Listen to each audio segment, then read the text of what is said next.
Hey, y'all, and welcome to day number 51 of the third annual WSOP Daily Spaces coverage and the longest running poker space. I'm Sherry Pluskota, aka Peaches, and I'll be your host today. And jumping in there with me this morning or afternoon or evening, wherever you are, is Dana. How are you? I'm not set up. I apologize. I'm good. How are you, Sherry? It happens that way Oh man, sometimes. I'm I've good, just thank you. been chatting away with people and tweeting away with the world. You're Anybody that so wants funny. to look at me, look at me. You are But so funny. You are so so funny. anyway, I'm great. How are you? Awesome. You doing okay? I am doing okay. The end is Oh, near. The end is uh-huh. near. For real. I kind of feel like a kid in school and summer school. Summer break is coming, and I can Yeah. smell the ocean, as they say. Um, with us having one more daily spaces coverage tomorrow, and that'll be it for the summer. So Wow.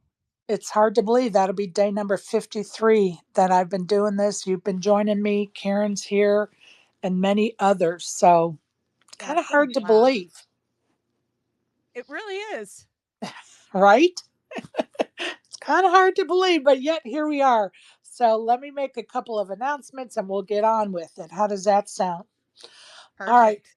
All right. Many thanks to my sponsor, Elevator Results. If you need a tailor made workout plan, to help you lose weight or gain weight, Elevated Results can design that plan. Follow them on Twitter or check out their site at elevatorresultspt.com.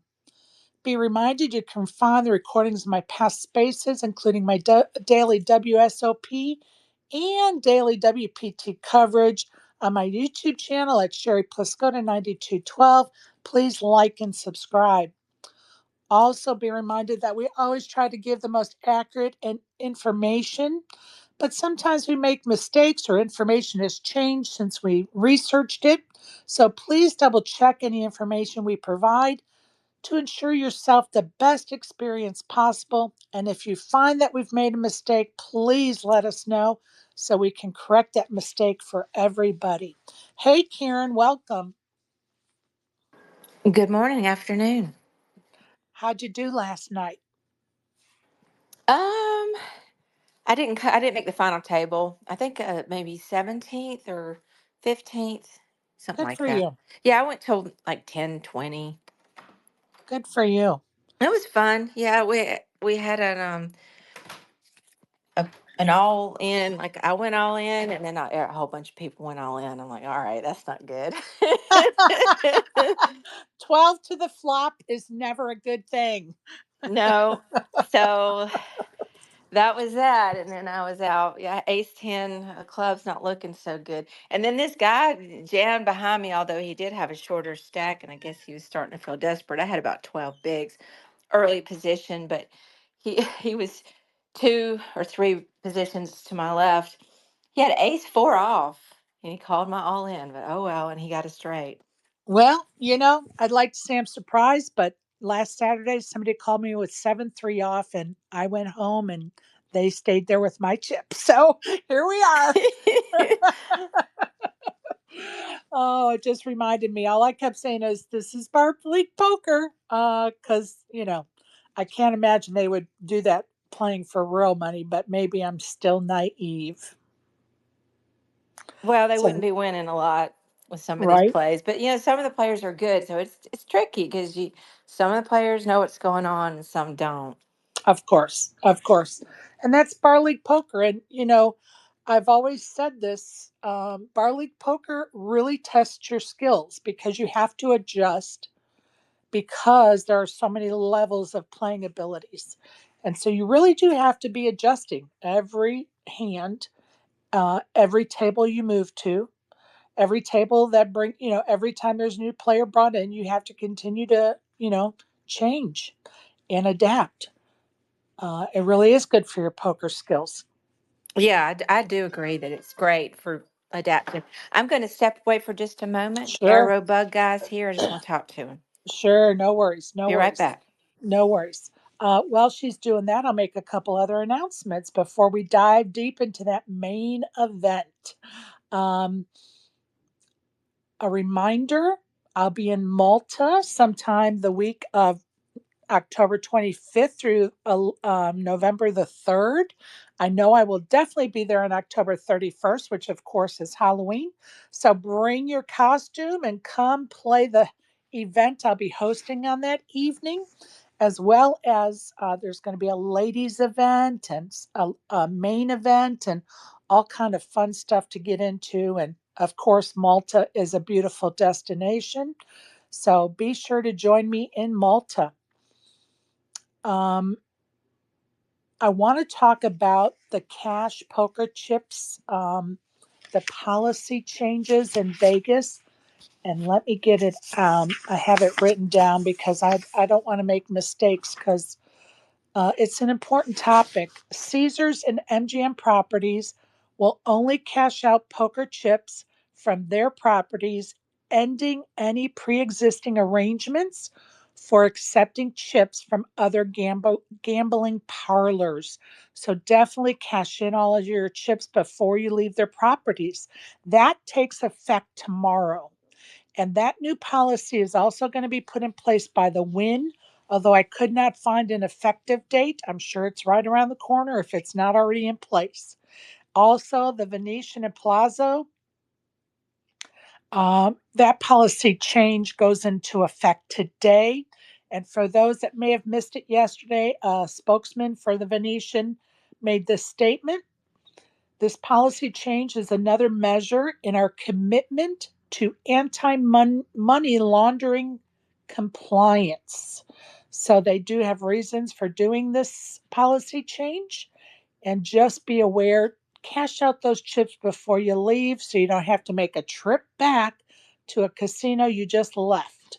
Also, the WSOP main cages will close at 12 p.m. on the 17th of July, which I believe that's tomorrow, isn't it?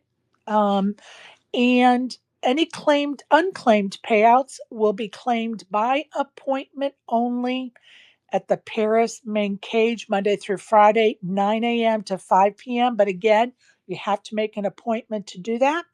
And you make an appointment by emailing the following email address, which is WSOPFAQ at Caesars.com to make an appointment to pick up your unclaimed payouts. Also, the safety deposit boxes were supposed to be cleared out by the 14th of July, so that's long overdue. So if you missed doing that, yeah, they still have your belongings, but you're going to lose your deposit. And I'm sure the process to get your belongings now includes a plethora of paperwork. So good luck with that. If that happened to you, come let us know so we know what the process is and we can learn through your mistake of leaving that whatever in there too long. So those are a couple of announcements I definitely wanted to get out today and reiterate some of those deadlines. Team Spacers, I'm sorry to say, we have slipped down to 202nd place. I almost lost my shit this morning when I saw that. We've been doing great in the top 100 in the money all summer long until the last 2 weeks. Now, we still have a couple of horses, 3 horses that I know of anyway, still in it to win it today. Big Hooney and Brian Rast are still in the 14 person field still left to play that 25K high roller horse event. So we have 2 out of the 14 left are our horses. So fingers crossed if they could both finish in the top 2 or even top 5, I haven't figured out the points, but that may catapult us right into the edge of the money. So, and then there's another person still in it. Let me see if I can find it really quickly. Hold on a minute. Let me look at my notes.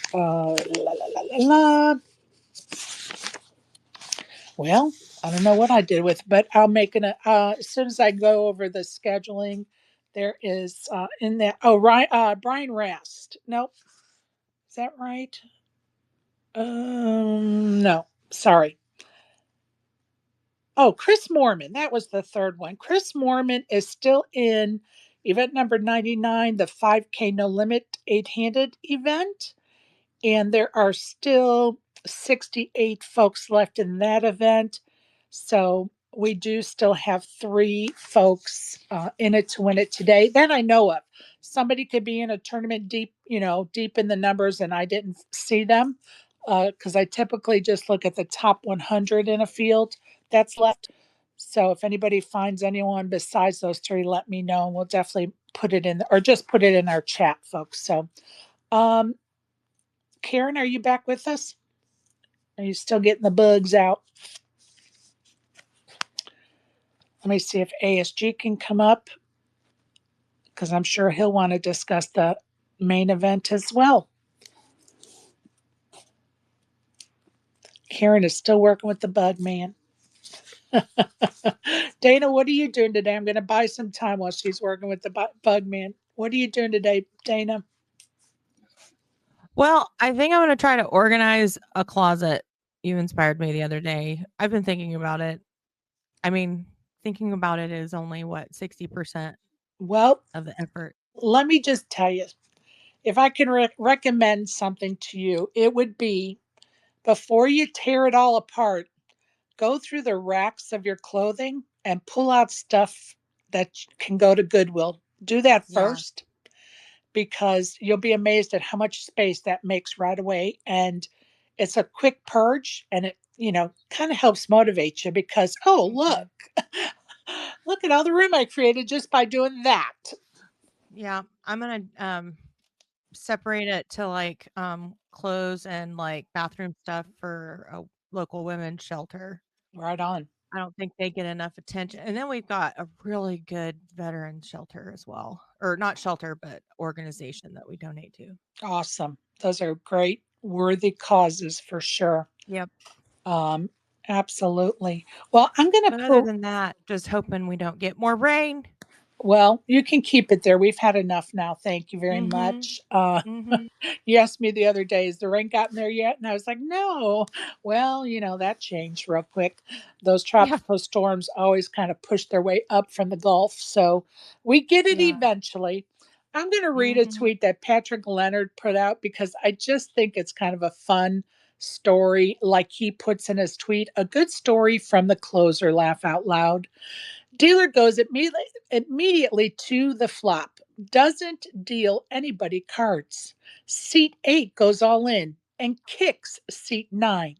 The whole table goes all in. Dealer runs it out and asks the table who wins. I thought that was a fun story, and of course, people have to be rude and ugly about the dealer. Everybody makes mistakes. So he, I mean, I've been at a table before. Then a dealer's done that. They started with the flop, and we're all like, "Hey, how about some cards?" You know, Yeah. it just is what it is. We You never know embrace what's on it. their mind. Yeah, exactly. And guess what? They're tired, that day 48 or 47, whenever that happened, if they've been there all summer, they're tired too. So, anyway, a fun little dealer story for sure. And hopefully, the dealer embraced their little joke that they kind of played on him or her, which Yeah. I think is pretty cool. Also, Adam Hendrix tweet. I took a screenshot of that. Let me try to pull it up if I can find it real quick. I'm always worried about going to my DM, or not my DMs, my photos, because early when we started this daily spaces coverage, I did that and it kicked me out of the space and we had to restart a space. And so it always makes me nervous because Twitter is not behaving this summer. Okay, Adam Hendricks tweeted out yesterday the following, which was an interesting tweet. Jack came up to me as I entered and told me the patch has to come off because of the issues between the WPT and the WSOP earlier. I told him this is completely different as there is no further money to win. And he said it didn't matter. I had to take it off or couldn't play. Soft. What do you think about that, Dana? I don't blame WSOP or Jack at all on that decision. It's way too contentious, and just get rid of it. You're not losing anything by getting rid of it. You're not gaining anything by wearing it. So just get rid of it and play your game. Right. And for those that don't know, WPT Gold offered the last person standing in the WSOP main event that was wearing one of their gold patches was going to get a $50,000 prize. And Adam had already won it. So there was really no money, to be had anymore by him wearing that patch. And of course, as a player, you would wear that patch because you just got $50,000 from those people. And you know what? I think Jack was in his right to ask him to remove it because of the shit show that was caused by the WPT Gold promotion earlier in the summer at the Millie Maker. And so I have no problem with him asking for that patch to be removed whatsoever. Um, and I would have not had any problem with the patch being allowed to be worn either, to truth be told, for Right. sure. But it's understandable. It's understandable. They're tired of the shit show. And we've had a lot of them between Kasuf and Martin and the WPT Gold ticket. You know what I mean? Like we've had some shit shows this season, so to speak. So anyway, Brad, if you'd like to come up and voice your opinion, you're more than welcome to for sure. I'm going to go over the final table sweat that we have going on here in Spaces. We each put in, or 9 of us put in $20 each. Winner's going to take all. And I did a drawing and everybody got a player at the final table. And the 4 that are left are, of course, the grinder, who Wolfie has, John Vasnock, Dana has, Braxton Dunaway, Redonkulous has, and Kenny Helyart, Isaac has. So good luck to the 4 of you in that final table sweat, and $180 is on the line. How fun is that, Dana? Give me my money. That could be the start or the addition to your Las Vegas bankroll for next summer's WSOP. Just saying. Yes. So that's pretty cool. Hey, Brad, go ahead, buddy. Oh, I thought he got a mic. I don't know. Twitter showed him as a speaker. Now he's as a listener. Hey, ASG. Hi. Uh, so yeah, I just want to talk about that patch thing. It's just another example of how terrible the WSOP has been this year. Making up rules as they go, waiting until it's Adam, is about to be at the table to make him take the patch off. Like, they've just been terrible all around this year. And this is just another example of it. And I hear where you're coming from. And I don't disagree that, maybe at the close of the day before, and why were they allowed to wear them the whole time? And then all of a sudden, now that the prize is gone, they're told to take it off. And, did he do that as a courtesy for the players to be able to get that prize? And then he was like, okay, he got the prize. Now we're not going to advertise for the WPT anymore. I mean, there's lots of different ways to look at it. But did it affect Adam? It sure could have. And maybe should have been said the night before at the end of the night. Hey, by the way, tomorrow those patches aren't going to be allowed. I don't know, but I certainly hear your point of view there, ASG. Yeah, they had a whole day off too, like where he could have just said, tomorrow don't come back, or Tuesday, whatever. Well, had he won it by then? I don't know when he became the last person standing. Was it already before the day off? I don't know. Anybody know that? Yeah, he was the only one on the final table, and there was a day off before the final table. Got stuff it. like that. Okay. Yeah. I didn't know if there was somebody else at the final table that had it, honestly. So, um, yeah, I mean, it certainly could have been done. There was plenty of time to give him notice before him walking to that final table. That's, for sure. Absolutely no doubt about it. So, um, and you know, and part of that is we have to remember that that evolved because it was something that WPT threw into the mix, right? So it's not like there's rules in place or they knew it was coming, so they had to evolve those rules as time went on, right or wrong. So yeah, lots of ways to think about that and talk about it. Go ahead, Brad. Hello, can you hear me? Yes. I'm sorry, it's really, really loud where I'm at. I'm getting an oil change right now, so I'm No, I'm gonna be in and out. But no worries. ASG pretty much drilled everything I was just gonna say. Like literally, the WSOP has literally fumbled every single problem that has occurred this year. They have fumbled every part of it. The Kasuf, the the how old stuff was handled and how this patch thing.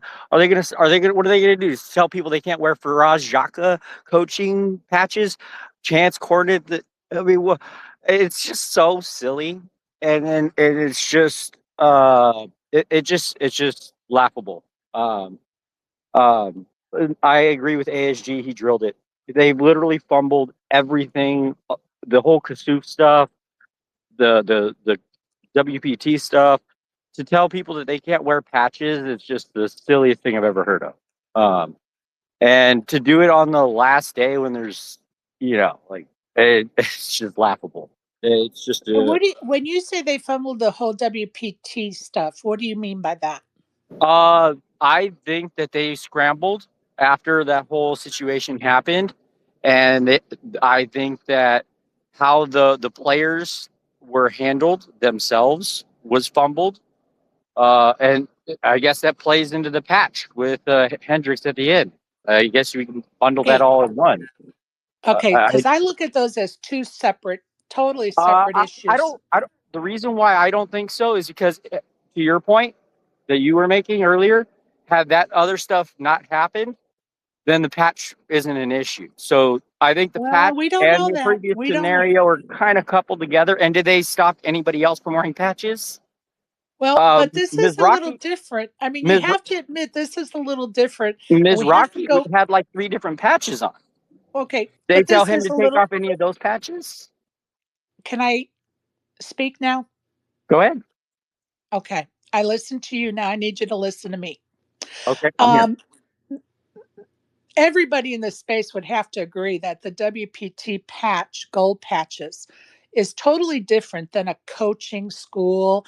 Even the brownie T-shirt that Mizraki was wearing, or the any of this gear that Phil Hellmuth wears all the time, the Aria gear or whatever. And the reason why, and let's not forget who started the war. Street. WSOP started the war by putting the Bahamas at the same time the WPT took place in December. That started the war, so to speak. Now, WPT Gold comes up with a great troll. I thought it was hilarious.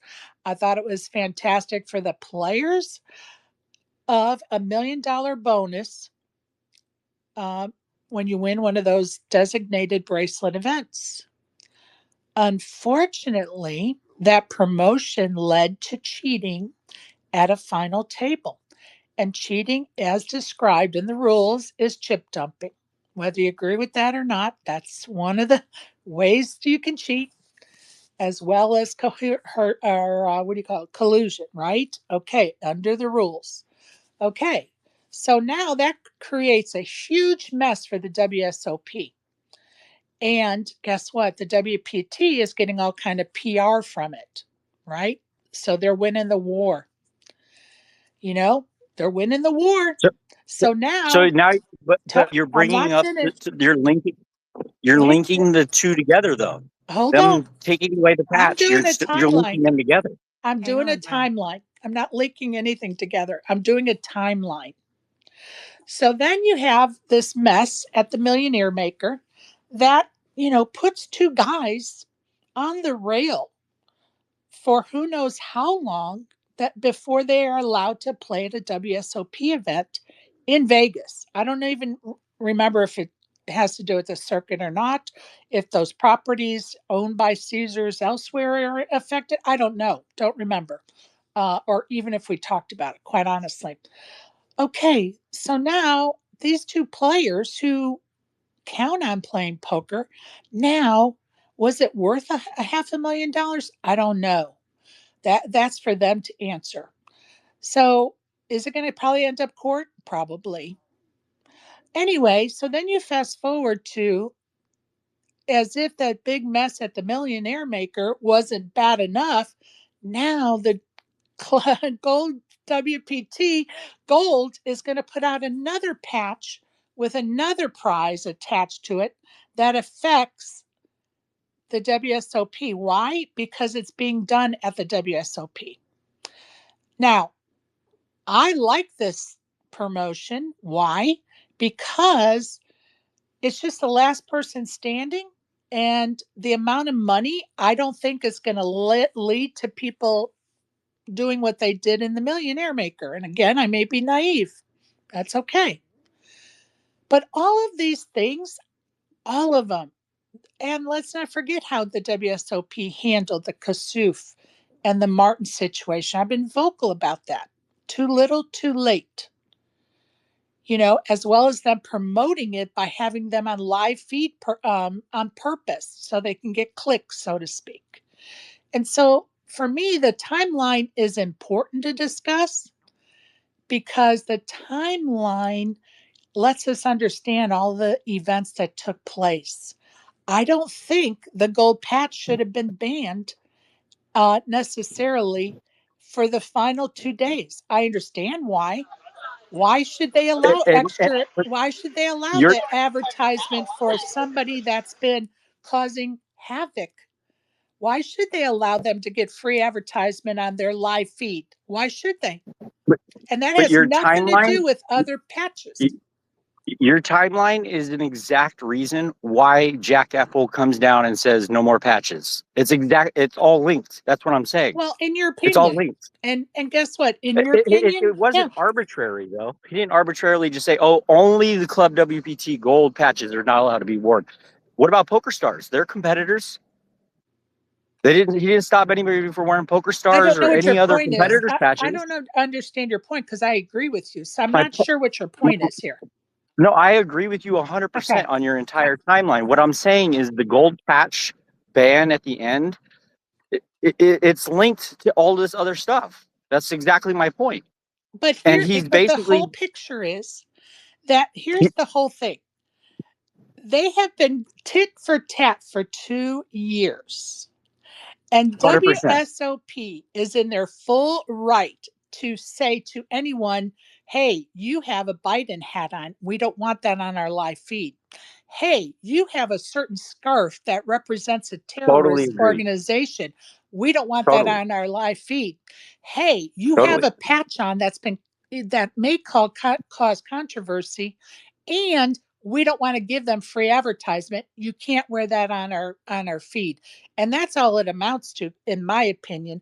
They didn't want them to get free advertisement on their feed, as right or as wrong as that is. If he had said nobody's allowed to wear any patches, I would have stood behind it. But specifically a WPT or gold patch, it goes back into the war. He's just Well, trying to, needle and try to but you fight can't back, and it's just too little, too pretend. late. I know you represent the WPT, but you can't I pretend don't. like the WPT is angels in this situation. This is a misnomer. I don't represent them, so I play on Club WPT. I'm not an ambassador. I'm not paid by them.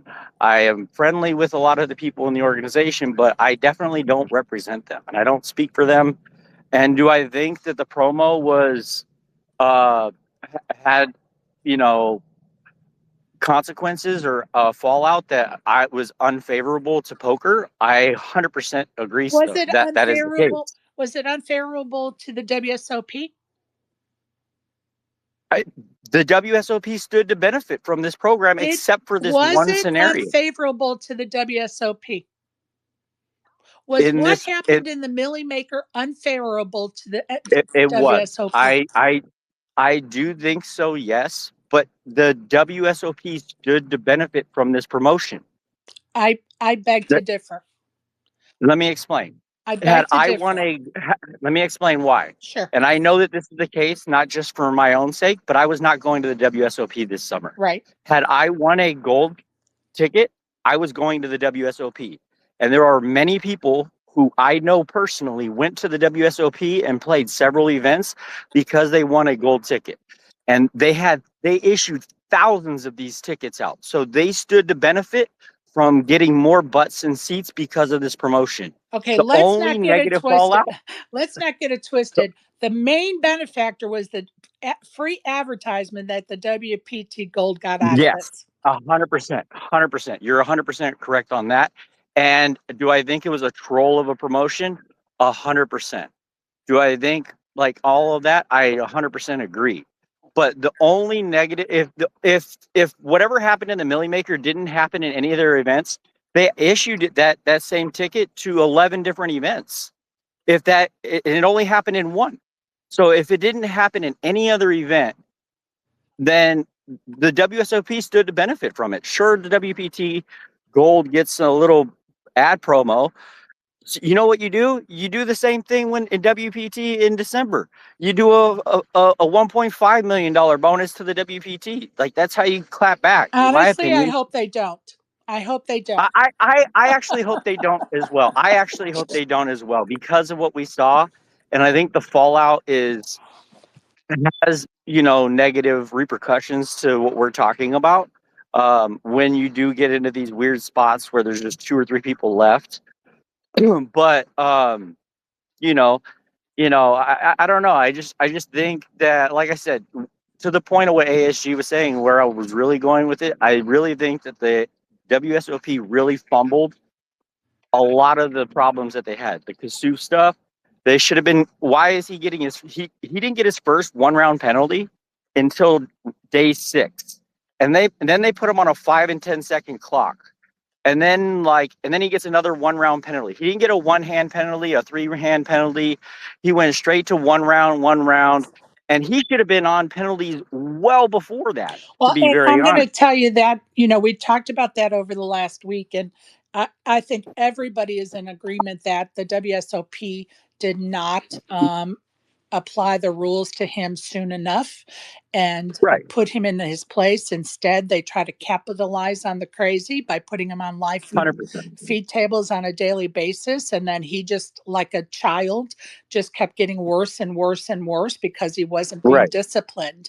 And then we eventually saw the explosion when he went out, which, I totally blame the powers that be that it got that far, and it should have never gotten that far. I'm going to let ASG get in there. Go ahead, bud. ASG. Okay. One, just for, I'm not sure whether or not it's true with part of what you said there, because I think it's possible that Poker Go gets to decide who's on feature. But I don't know the ins and outs of those agreements. Wait a minute, say that again. I don't know if Poker Go gets to decide who's on feature. Oh, but they do. They've talked about it in the booth before. No, I'm saying Poker Go deciding who's on feature rather than WSOP. Well, that they work together, right? As I said, I don't know their contract. Yeah. In terms of, I believe Poker Go gets to see all the tables and then they pick who's on feature. That's my understanding. Yeah, but you have to remember, let's think about this for a minute. The tournament director has final say of what's going on with their tables in a tournament. So the WSOP is in charge of those tournament directors, and they have to move people around to make that final or those live feed tables. So they are certainly within their right not to put him on that table. And that's even irrelevant. You can put him on that table, but you also have to check him with the rules Oh and the yeah, penalties. yeah, I'm fully on checking him with the rules and the penalties. I'm just talking about putting him on feature and broadcasting and whatever. And this is the last year of Poker Go, so who knows, whatever. Also, Right. also wanted to add in that Adam Hendrix said that with the patch thing, he said also happened to Braxton Dunaway. He wore a patch today, quickly removed after me, and he did not say what the patch was that Braxton was wearing. Oh. So,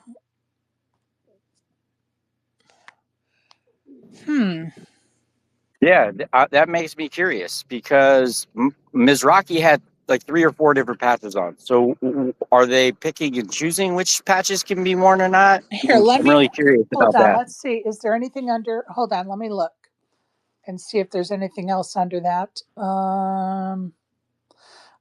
Oh, I love these people. They should not be able to tell you what you can wear or not wear. Yes, they can. It's their live feed. Yeah, I agree with you, Sherry. Yeah, I think Yes, they that's a wrong can. take. I agree with you on that, Sherry. To your point, if you're wearing offensive clothing, and sure, if they want to stop you from wearing competitor badges and patches, I think whatever. But it should be across the board. So, it shouldn't be like, well, just the WPT stuff you can't wear. Like it's just silly. And then to enforce it on the final table, like the last day, it's just to the point of how laughable how they responded and how they handled everything. To me, it's just silly. But Well, and if I they're think they have every right to say there will be no WPT patches at our on our live feed tables. I I think that's fine. I think that's fine, honestly. But to say you just can't wear WPT patches, that's silly. Hearing that this other guy got a patch taken off, that Well, makes it a little better. But well, what about Ms. Rocky's 3 or 4 I'm patches that just he going to had? tell you, I just put under Adam's tweet was Dunaway's patch a WPT gold patch? Because I would like to know that as well, because I think that makes a difference as well. So we'll see if we get a reply or not. But I'm just going to say, um, I can't fault the WSOP for saying no WPT patches. Look at the havoc that they've caused by the whole WPT trolling, and I was on board with it at the beginning until it blew up in our faces.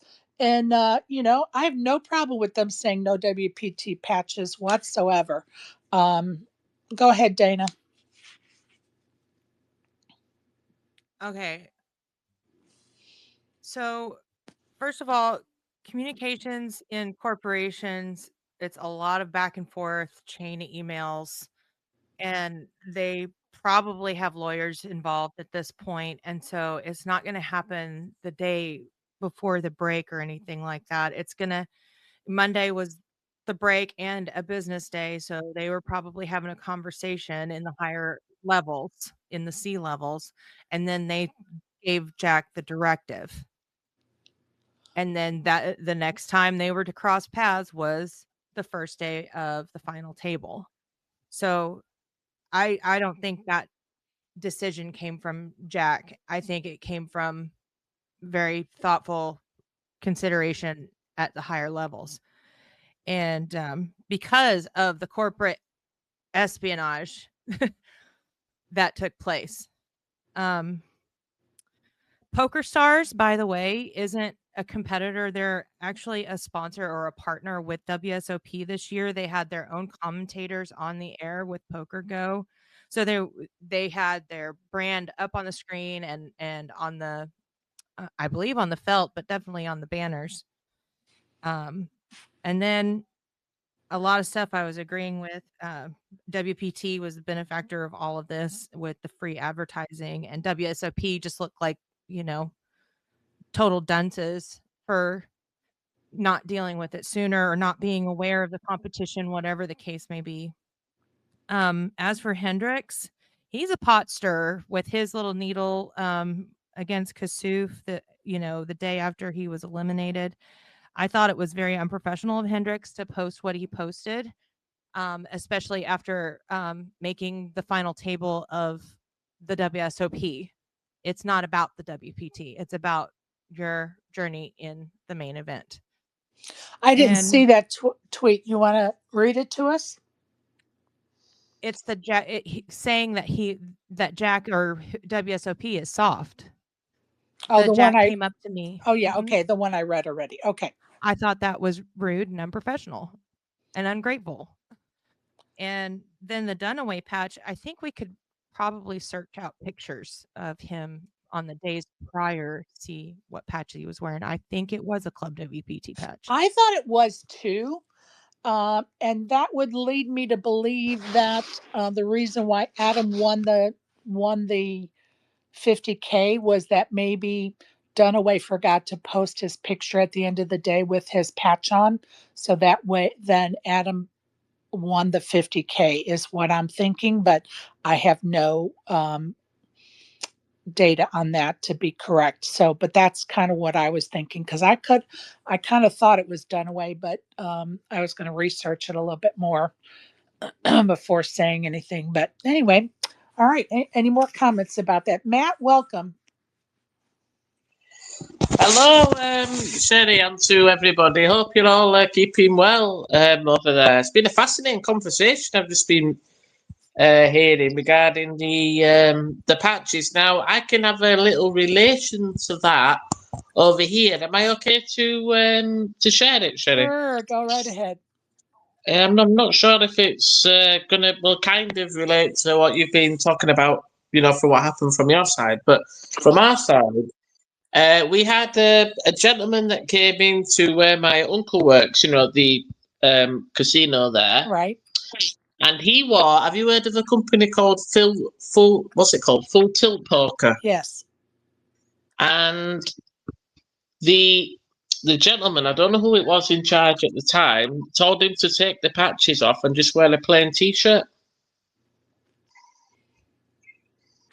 Which I don't think is really, really fair. He said, if you have anything with the Grosenvor badge on, they're allowed to go in. But if they have anything like Full Tilt or anything and they didn't get the permission, Right. This is the weird thing. They need the permission. Right. They told me, no, you're not taking part. Out you go. Well, and we have to be reminded that, the WSOP, Caesars, they're businesses and they have sponsorships. And, sometimes they don't allow certain things to be on their as far as logos or advertisements on jackets or shirts or hats on their feeds because it is in conflict with their sponsorships, or it could be in conflict with their sponsorships. And so, um, you know, they're there to make money. They're there as a business. So they have the right to tell you if you can wear that or not. And guess what? I support that right. It's their live feed, and we are guests on that live feed. So that's where I'm at with that. Were you finished, Matt? Uh-oh, did we lose him? We may have lost him. Matt, you can come back up anytime. I don't know if you're having tech difficulties or not. Karen, are you there, or you got the bug man locked up in the basement? I'm here. Am I still connected? You are. Okay, good. What do you think about this gold WPT gold patches? So I missed part of the points. I had a question. So do they allow poker stars or others? Yeah. I mean, but we don't, okay, to be fair, we don't know if anybody was asked to remove any other patches. We just know about these because Adam tweeted about it. So, as far as we know, it's only these patches. But there's also something under that tweet that's said that Dunaway was asked to remove a patch. And we don't know yet if that's a WPT patch or some other patch. So, don't know.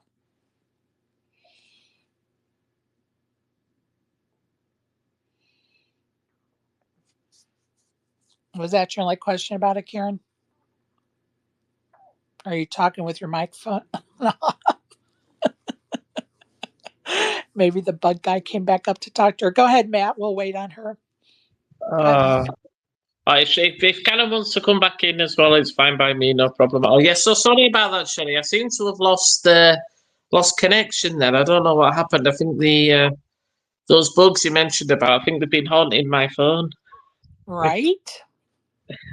So yeah, for what you point there, from what I was listening there, I'm totally with you. So what you're saying is what happened to that gentleman that were in the casino I mentioned there? You said that they did exactly the right thing. I just wanted to hear your view on it and what you thought.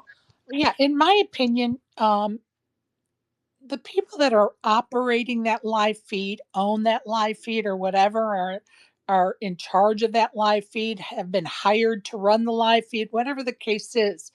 They're in charge. It's their deal. We are their guests. We have the honor of being on that live feed table, and it's their rules. We have to go by those rules. And sometimes we agree with rules and sometimes we don't, and that's okay. 100% with you, Sherry. No doubt about it. Absolutely, absolutely spot on. But other than that, I've been doing pretty good. Just finished doing my, I've been volunteering. I think I might Right. have mentioned it a couple of times. And just finished our volunteering group for the walking for the summer, because, the summer holidays are coming up over here. And I got a certificate from my manager for everything that we've been doing over the past year. If I get a chance tomorrow, Shelley, I'll, if you'd like me to, I'll post it up and I'll for Yeah, sure. of course. We will celebrate that achievement. Good for you, Matt. Thank you. I like to help in the community when I can, and if I was in where you are, I would have definitely done the same as well.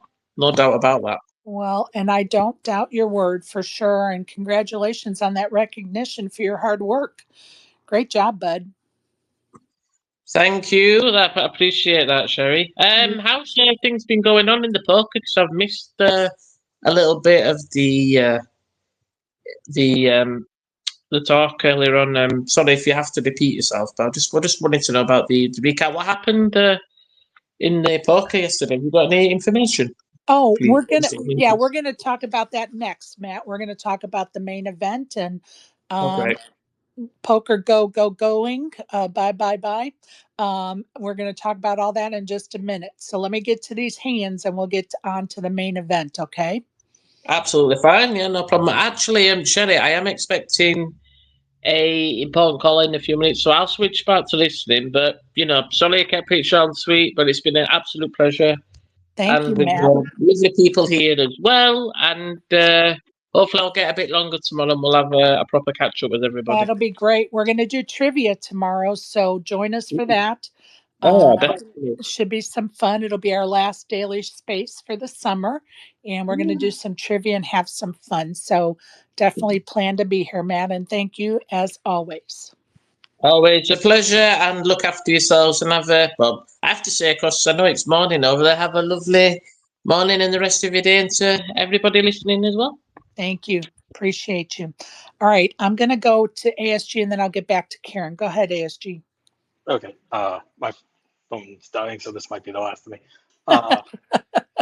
So just wanted to say, one, I agree that there are rules, but if there are rules, then they have to be written, and then, then you can abide by the rules if they are clearly written, and then there's no argument of what you can and can't wear and this and that. Like, as far as I know, the only rule says that you can't wear things that the host property doesn't allow. I think that's what they went with when they banned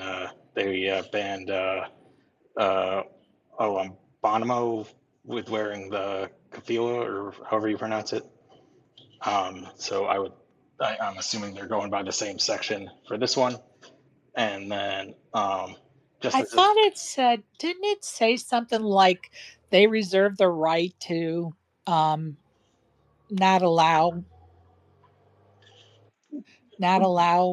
I don't remember. We'll Right, but have then to you're look it back up. to if it's allowed at the beginning of the tournament, how can it not be allowed in the final table, which was the same argument then too.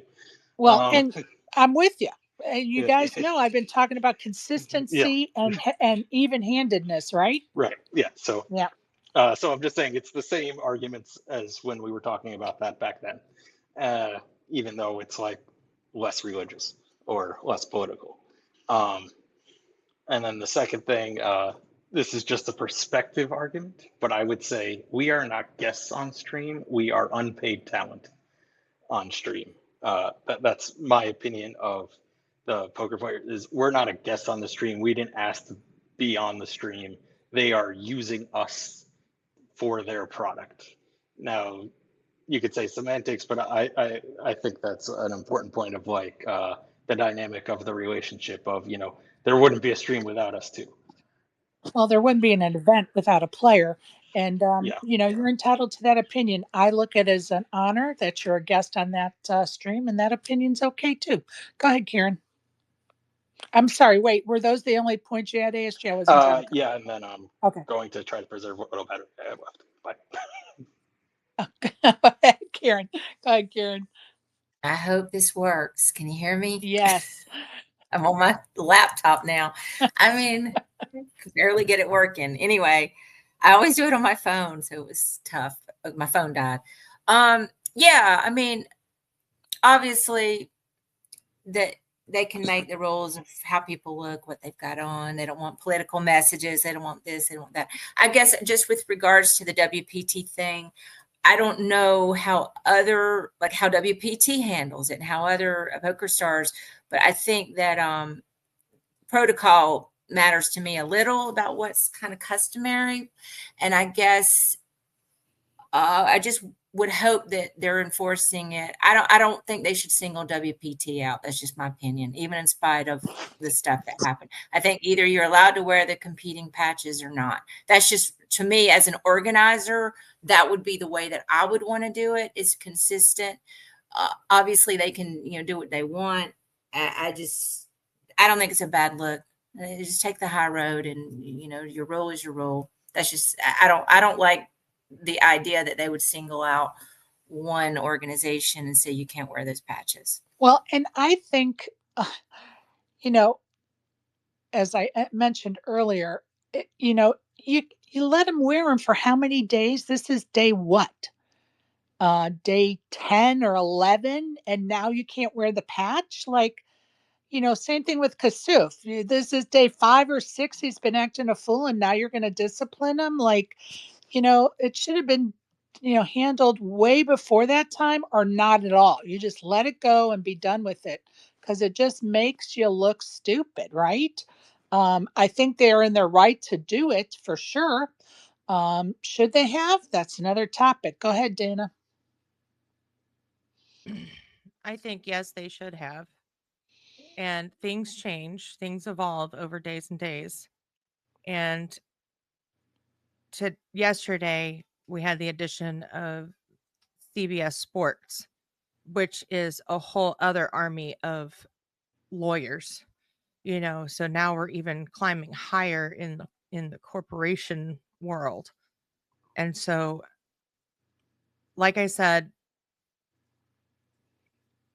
the whole thing benefits WPT. It doesn't benefit WSOP by having that particular patch. It was a deliberate Trojan horse into the WSOP, where poker stars, they had their own talent behind the mic. They had their own brand involved as a partner with WSOP. But WPT did dirty and went about it like a Trojan horse, right? Well, that's And how it I just don't appears. think I that mean, that's that, how I see it. yeah, now that's how it appears. But we don't know if the WSOP knew ahead of time or didn't. We don't know if the WPT didn't contact them and say, look, we're going to do this promotion during the WSOP. We don't know. Right. We just don't know. Exactly. And The indicators are that they didn't know, or they didn't realize, the fallback. Is that the word I want? The Well, blowback.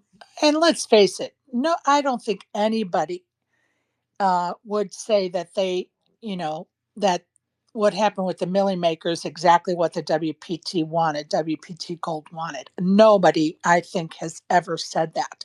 That it was just it just was, an unfortunate, you know, set of circumstances. Could we look in our crystal ball and maybe kind of have predicted this is a possibility? Yeah, come on.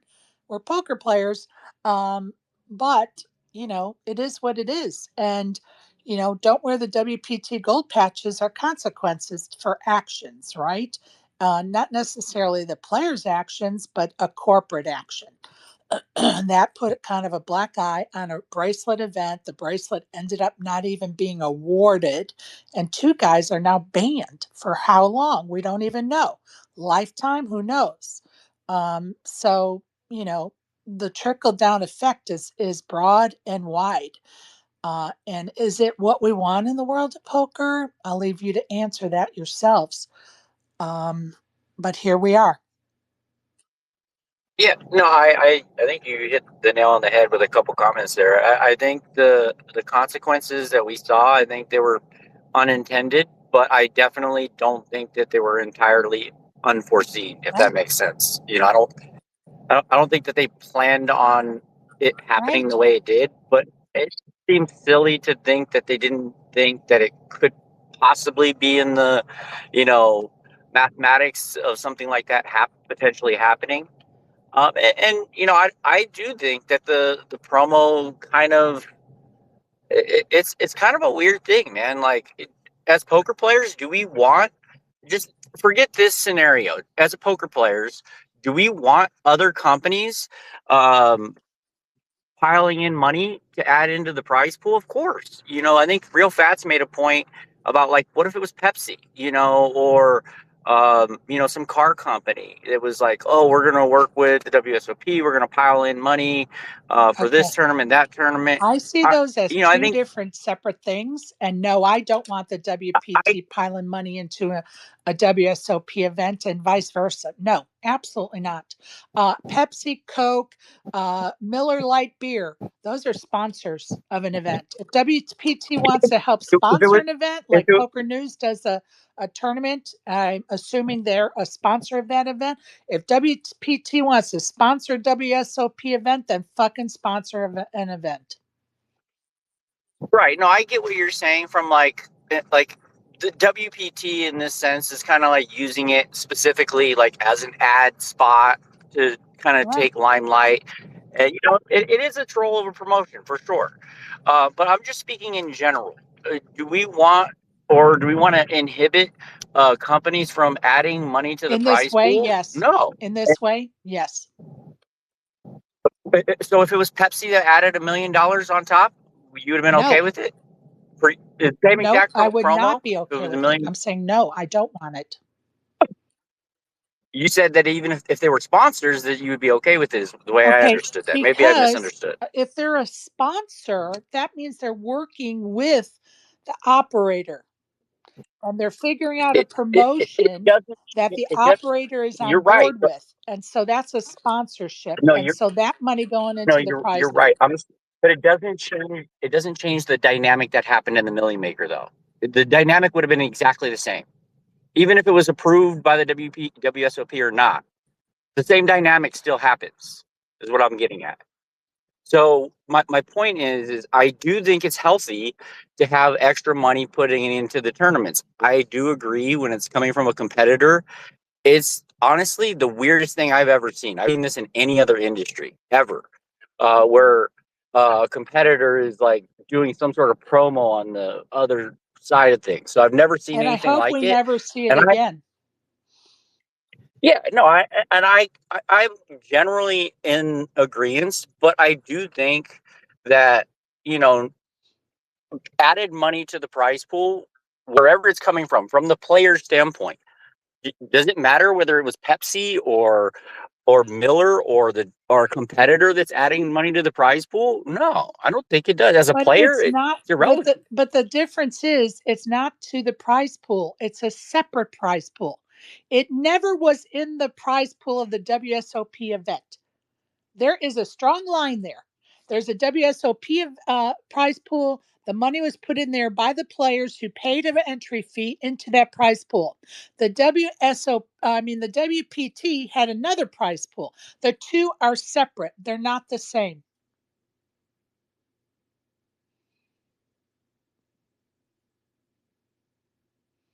Now, if the WPT wants to add to a bracelet event and become a sponsor, then just like, I don't know, the WPT had an event at the Venetian and they added a seat into the championship in December to the winner. Yeah, that's a great addition to the prize pool. But this is a separate prize pool. It did not come into the WSOP prize pool. There were two separate prize pools. I hope we never see this again. It's not good for us. If the WPT wants to do something for the players, sponsor something at the WSOP and do it a legitimate way.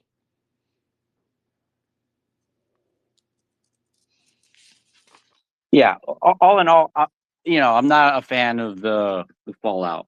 It is a black mark, like a black eye on the poker sphere, Right. and it's real easy. It's real easy for uh, uh, ESPN, which they ended up picking it up, and Times and all these other news articles. All of a sudden, they see player banned at WSOP. That takes the headline, and then they're just going to run with it, and it's just a black mark or black eye on the poker. So as a whole, I generally agree that it had consequences that in a fallout that I don't like as a player. And um I love this game and I want to see it grow. And I think things like this where you have player banned, negative media keep linked to poker, it creates and it emphasizes the stigma that we Well, already have on the game, and that doesn't help us. News Um travels fast. Bad news travels faster. Everybody wants to Back hear the bad news, the black eye news. facts. And you know what? It doesn't serve us at all. It doesn't serve us in a positive light at all. At all. I agree with that. I do agree with that. I do agree with that. And it just, I don't, it's frustrating. Um, it's frustrating because it's taking so much away from the positive in the poker world. 100%. I agree with that. I 100. I mean, we had some really, really awesome things. Why isn't ESPN writing a story on Michael Mizrachi winning 4 PPCs? Why isn't they writing on Sheena going back to Right. back and heads up 2 times in a row? Why isn't ESPN writing an article about Right. Leo? I mean, there's so many awesome things that happen. Those things should be at the forefront. Right. And not player banned, and those things are quick Or to get player articles written. or player is yelling what do you call it, explicit names at after busting out, like what, like that's what we want to the world to see us like.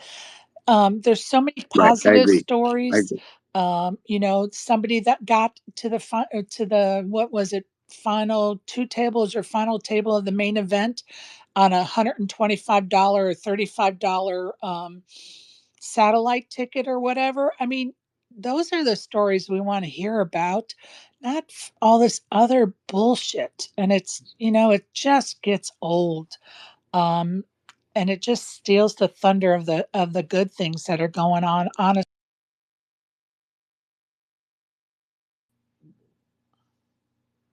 I agree wholeheartedly with that.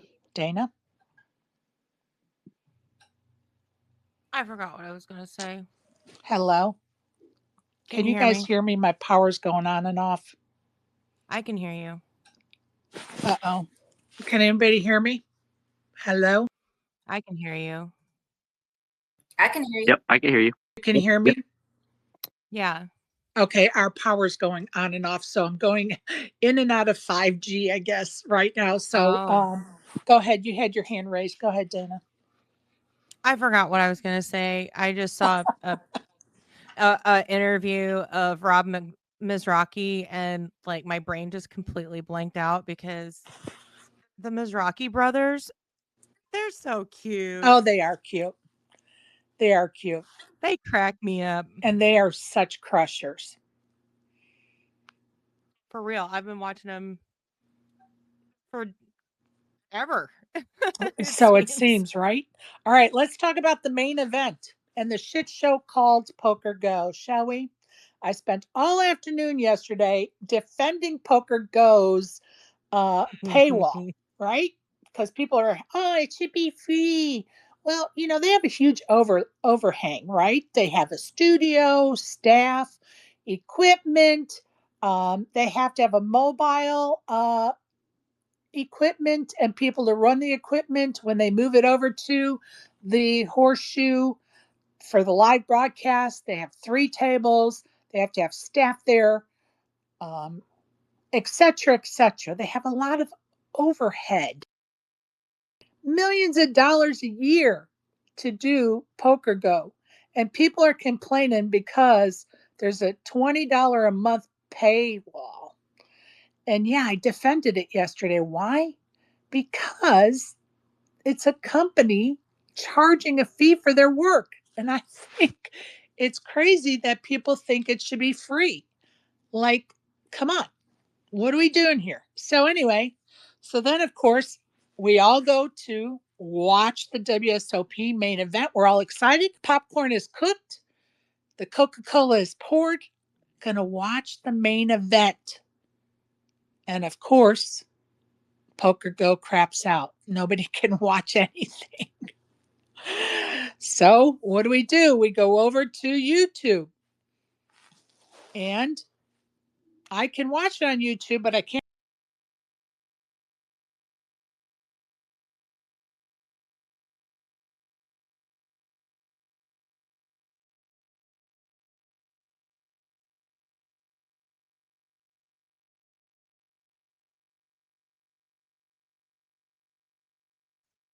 Did you guys lose her too? Yeah, I can't hear her either. Okay, put the sad faces up, everybody.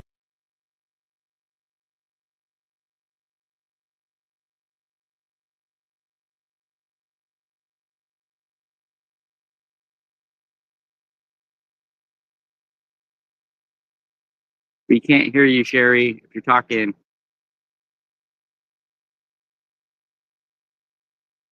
I just texted her too to tell her. So, I'll just like fill the space because I've been thinking about this because I think Sherry made some really good points right now. And on one sense, I would like to see the biggest event on the biggest stage, not behind a paywall. And I think Sherry made another really good point on the other side that Poker Go shouldn't have to not get any kind of revenue from this. And so I'm thinking like, how could we solve this impasse where Poker Go's still getting money and there also no paywall? The answer to me, it goes back to the ESPN days. And the reason why ESPN was able to have it on TV is because of sponsorships. And it's the number one thing that I think we're lacking in poker. And it kind of goes a little bit into the conversation we were having earlier, potentially because of the black eyes that we have and the stigma with poker that Audi, Pepsi, Miller, all these other random non-poker organizations don't want to associate themselves with it. So we don't have the sponsorships. We don't have that money to feed into Poker Go so that they can offer a show to the larger audience without a paywall. And we wanted to have a paywall is because we want the world to see Leo at the final table. We want the world to see Mizrachi in his Hall of Fame run. We want the world to see these things. Test. Oh, you're back. Okay, go ahead. All right. Continue on. So I was just I been thinking about this last few days, and I do think that as a viewer, yeah, I don't think it should be behind a paywall like for the growth of poker. But on the flip side, it's not fair to Poker Go to say, okay, they should not have to get any revenue. And I think it really sources back to the lack of sponsorships that we don't have in the poker world, outside of, like non-poker stuff. And if we had those type of things, then you have ads from and sponsorships that go into Poker Go, and then they don't have to put it behind a paywall. So I don't know. That's my rant. And I agree, and I've spoken on that before. We all have, about even the poker media. There's not enough sponsors for just poker media, poker news, poker.org. They have to be paid by the operators because there's just no money for them to be sponsored. And, I think it's unfair for us. I know, poker players don't want to pay for anything. They don't want to pay for a $5, hot dog, let alone $20 a month for a subscription. But it's unfair for us to expect a company that has millions of dollars of overhead every year to give us a free ride. They have been providing, as a member, paying member of PokerGo for years now. I resent when they put shit on YouTube for free. And they've done, I don't know how many hours this summer free on YouTube. I resent that. Why? Because I'm paying $20 a month. And yeah, I resent they put it on YouTube for free. I get why they're doing it, but I resent it because I'm paying. And I don't think it's fair to ask them to not put it behind their paywall on such a big event. They're in it to make money. This is capitalism. And you know what? You pay for 1 month and then you cancel the subscription. I know friends that pay for it for June and July and they cancel it for the rest of the year because they just want the coverage during the WSOP. Like, you know what? And I'm going to cancel my subscription because yesterday was just like, first of all, I had, as you guys know, an issue with them highlighting Kasuf. And I felt like they were the pot stirrers. Let's put him on the live feed. We need him for clicks.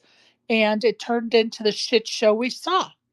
I think they're partially, to blame for that. And we can do better than that. And I also think in this case, a little part of me yesterday when their channel went out, I was like, oh, wait, maybe they got enough complaints. They just want to go on a YouTube for free today. So they're just going to black out their normal channel and just go to YouTube for free because they've had so many complaints. But then when YouTube went down, I was like, oh, nope, somebody's hacked them or, Kasuf cut the wires or whatever we want to joke about. But anyway, I took some heat in my tweet yesterday, which I also thought was funny because both feeds were down. And so I thought, okay, I know people that are there live. I'll just get some live updates and I'll just tweet them as we get them, right? Because those feeds are down. So none of us can watch it. None of us knows what's going on. And guess what? I'm a bit of a reporter. So I'm going to report for everybody so everybody can keep up with what's going on. And so I put a tweet out telling people, hey, if you're there, DM me. And of course, a friend of mine that's there DMs me when Leo goes out because she knows we all want to know what's going on with Leo. And so I post it. And of course, Scott Brunch, I don't even know how to say it, gets under my tweet and, you understand that the stream is on delay and it just happened for those of us not in the room. Stop posting spoilers. Okay. So obviously somebody that didn't look at my feed, I said, dude, don't look at my feed. If the stream was working, I wouldn't have to post it. Now get lost with your demands on my feed. Like, fuck off. Then he says, dude, you posted this shit nearly an hour before it would have been broadcast. Nice knowing you, dude. Dude, don't announce your exit. Just fucking block me and get on your way, Scott. Nobody gives a fuck about you and your opinion. How about that? How about that? Don't come on my Twitter account and tell me what I should and shouldn't post, especially when it's clear that you didn't look at my other tweets before that. So, fuck off, Scott. So that's my 2 cents on that. And yes, you got the block. Why? Because guess what? Don't look at my feed. Like, don't look. It's okay. I'll survive. So, anyway, I'm off my soapbox. Okay, let's talk about the main event. We started out with 9 yesterday. Going out in ninth was Lee. In eighth, Ming, is it Ming Hinney, I believe. And then seventh, unfortunately, Leo Margat. In sixth, Hendrix went out. In fifth, my horse went out. Bojevic, I believe is how you say his last name. Still in it to win it. Win it. The grinder in first place. Talk about some luck. 448,000 in his chip stack. Uh, Vesnock John has 94,000. Braxton Dunaway has 25,000. And Kenny Hallert has 19 grand. Any comments on watching that live feed yesterday? Those winners, those hands, anybody got a hand? And Jeff, please come up, bud. I will sum up my experience with one sentence. Thank God Poker Go isn't going to stream the main event anymore. They've gave it a good shot over the last several years. Someone else needs to take care of it. Yeah, I'm not going to, I think what happened yesterday, and believe me, I was pissed. Dana could tell you because I was DMing her, asking her questions. I was pissed because I am literally clear my schedule so I can watch this event. I paid to watch this event, and now my screen is black. And I'm sure I'm not the only one. And they've been hacked or whatever happened. They had no control over it. I get it, but I agree that it's time for a change. I think that they've gotten maybe a little too comfortable in their little bubble, and Right. and maybe it's time for a shakeup. So, and that's not necessarily a bad thing. It's just maybe time for some changes and things to be looked at differently. So, Karen, any comments about the main event? No, I'm just excited to see the rest today. I know that's right.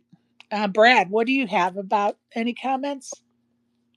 Yeah, I didn't know Poker Go wasn't going to be continuing the WSOP coverage moving forward. Or is WSOP Okay. going to be doing it themselves, or did they say who's going to be taking that over in the future? All I know is that the Poker Go contract is up, and Gotcha, GG will be taking that over, is what I know. gotcha, So gotcha.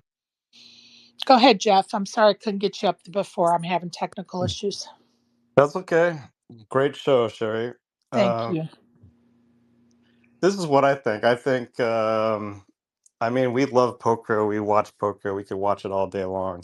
But the average poker fan who doesn't really know too much about it, you know, I think they need like an edited thing like ESPN used to do with the stories about the different players like Moneymaker. That was a great story. They need stories back.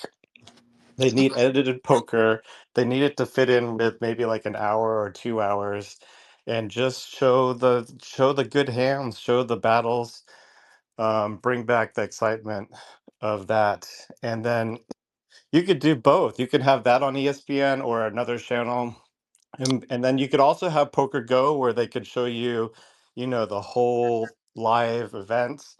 You could do both, I think. Well, and they do both. I'm pretty sure that um, they just broadcast the whole thing, but then they do one that is edited, like you're suggesting, that is for future broadcasts on ESPN and other channels. Um, I think CBS takes the post production. I yeah, could be wrong on that. no, I think yeah. I think they do both. And the problem is, of course, with those edited versions, it takes them a while to get to that point, and the WSOP is long over. And so it's okay for the recruitment of people into the world of poker, so to speak, because those people are going to watch that shit any time of day, right? When it gets released. But as far as us poker players, we don't want to wait 2 months before we see that production.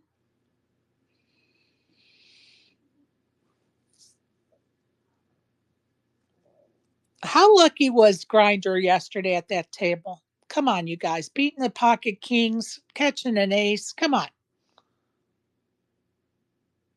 He's definitely been on the right side of flips and catching up when he's behind, and for the better part of the last few days, I mean, he's been playing out. He's been playing really, really above the rim. He's been playing well, but he's definitely had favorable runouts, to say the least, over the last few days. But it takes that. Go back a couple years ago, Wiseman, Jacks versus Queens versus Kings, and spikes a Jack, and then I think that was like 10 or 11 handed, and then goes on to win the tournament.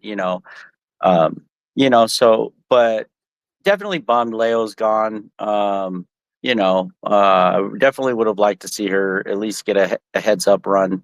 It But would have been amazing if she could have been in the final yeah, four at least, for sure.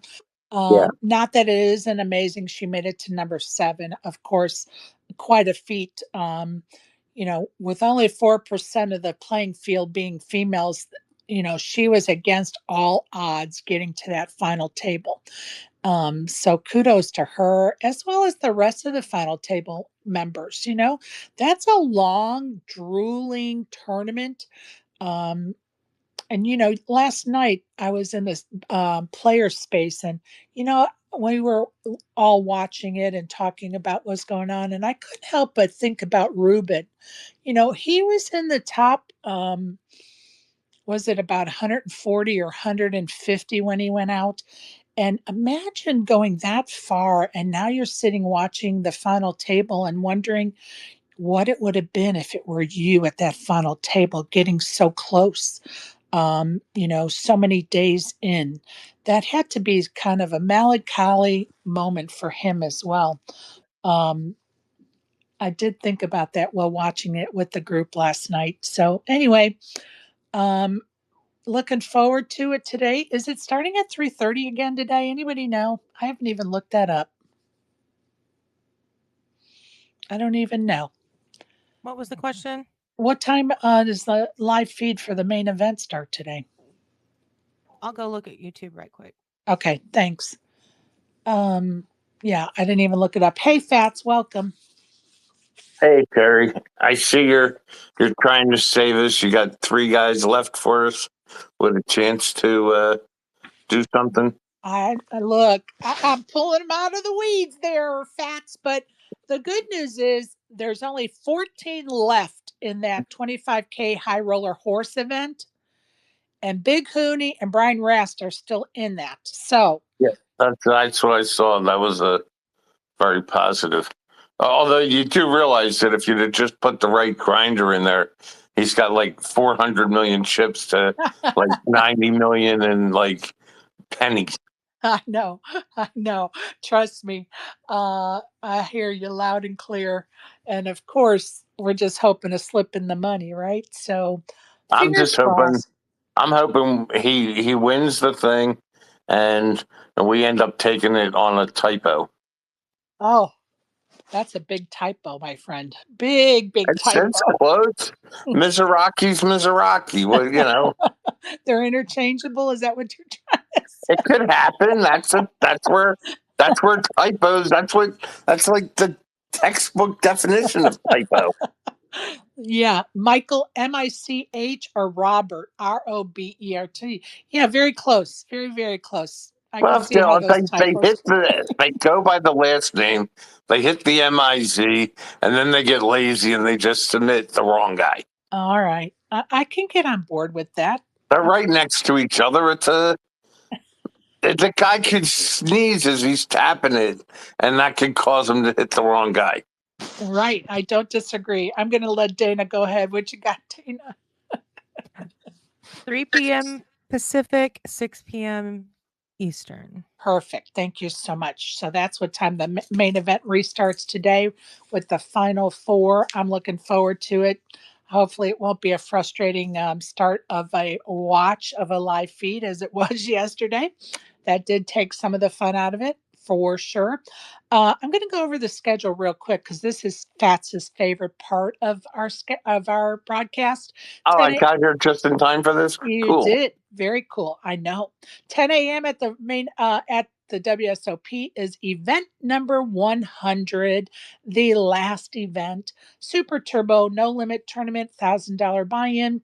Also at 11 o'clock is the final day of event number 97, the $1,500 closer. At 1 p.m. is the final day of event number 99, the 5K No Limit 8-handed tournament. And we already talked about the main event. And then to be determined the time for event number 98, that 25K high roller horse event. They had not had a time listed when I looked that information up. They had to be determined on that one. I also want to make mention that Sam Severall took down the 10K No Limit 6-handed tournament event number 94 for $986,000. Daniel Vincent was second place winner with $649,000 to stuff in his jeans pockets. Event number, event number 97, the $1,500 closer. Where is this information coming from? I'm going to skip that one because I don't think that's updated either. Event number 99 is the 8-handed 5K tournament. And Vim Merdino Masca, I'm going to spell it Magsakay, is the chip leader with 1.3 million in chips. And Jojo Gold Guy has 1.3 million. Some notables still in it to win it: Cherish Andrews, Victoria Lifshitz, and of course, Chris Moorman, a member of Team Spaces. So good luck to everybody still in it to win it today. Go ahead, Fats.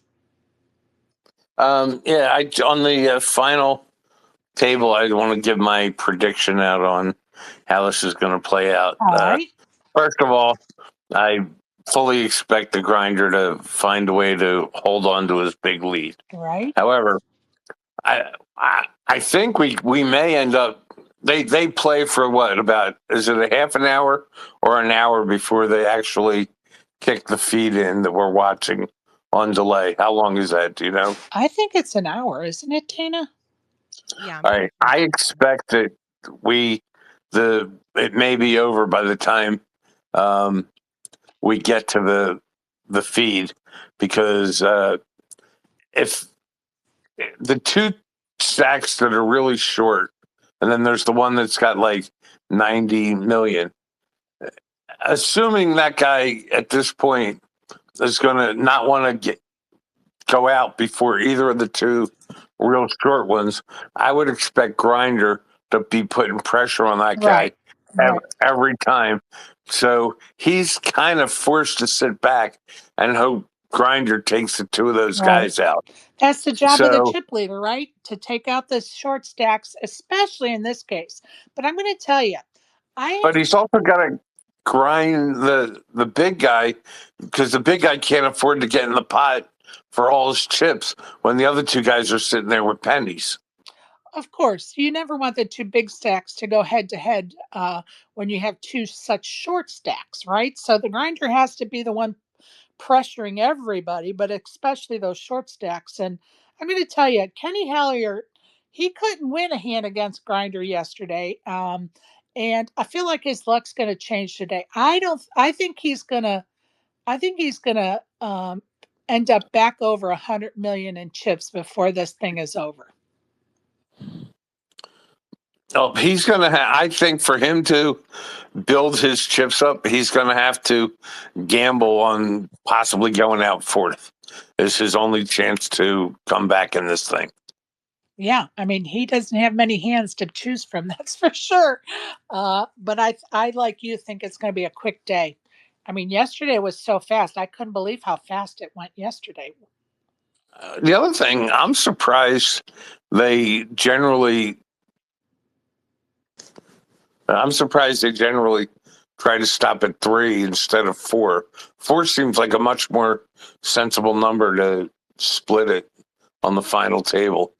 9 to 4, and then 4 to the champ versus the 3 and then the champ. Yeah, and I know that I saw somewhere that it was going to go down to 3, and then yesterday it was on the app at 4. So, not sure how that information got out to begin with, or if they changed it or whatever. But, you know, it's going to be fast tonight. I can't imagine it not being fast, but who knows?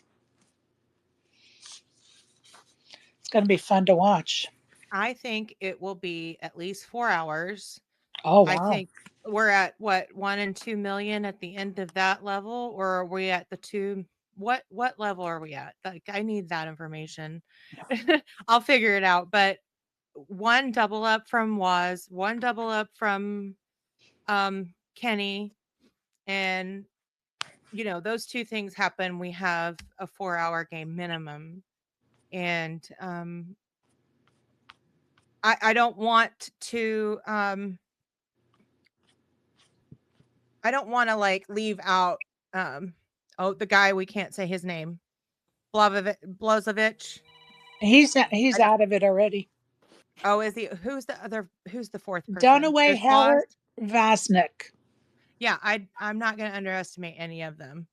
No, these guys have been a lot of final tables, all 4 of them, and they know how to play short stack strategy, deep and short. So I think it's going to be a battle. It's going to be blind levels are going to be 1 million, 2.5 million, 2.5 million. Okay, so pretty chunky for how many? That's like 12 million an orbit, right? And the shortest stack has 50 million, if I'm not mistaken. 19 million. Oh, okay, yeah. Well, he'll be gone. 19 million. You have 2 very short stacks at 19 million and 25 million. So you have Braxton has 10 big blinds. Halyard has what is that? 8 big blinds. Plenty to work with. So, plenty to work like with. I said, I want Kenny to get back over 100 million. Yeah. I'll take $5 on under 4 hours if you're interested. Okay. I got $5. Say book. All right. Say book. We got action, Dana. Say book, Dana. Oh, booked. Okay. You got it. Yeah, I think it's going to be under 4 hours too. Unless, you know, something crazy happens, like Vasnak doubles up through the grinder, then I think it could go a while. But the grinder's he's plowing through it, and the luck was on his side yesterday. We'll see what happens today. Go ahead, Dana. I'm not rooting for Wozniak because you know, he's my guy in the sweat. Yeah. But I'm rooting for good poker, and I just can't. It's going to be so exciting. So who has grinder in your thing? Oh, that guy is he's a snake. He gets in there every time. He's a luck box. He was unbelievable. Luck box. And I will tell you, I forgot what I was going to say. Oh, and I guarantee you there probably will not be any WPT patches on that Final Four table tonight. What do y'all think? Sorry, I had to troll. I'll take the under on 0.5 patches. I'll take the under. Oh, shit. That's funny. Look, if we can't joke about it, what are we doing here, people? Come on. I mean, honestly, what are we even doing here? All right. Anybody have, I'm going to go around the horn. Anybody have anything they want to bring up? Now's the time. Now's the time. Okay. I'll go. Go. So, I posted a hand from last night's game. Dr. P definitely channeled the grinder in this ridiculously huge pot for a Tuesday night. And we do have an excellent lineup tonight. HCL is back, and you know, granted, main event's happening and everything. Maybe it will be a short game, but we'll be live until, you know, what? I can't do the time zone math, but it's 1:00 my time. 1:00 your time is 10 o'clock, right?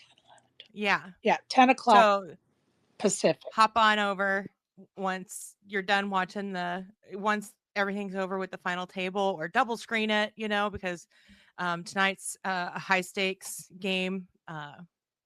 And these are just like super high level players. So I'm equally excited that HCL is back, and it's been a fun week.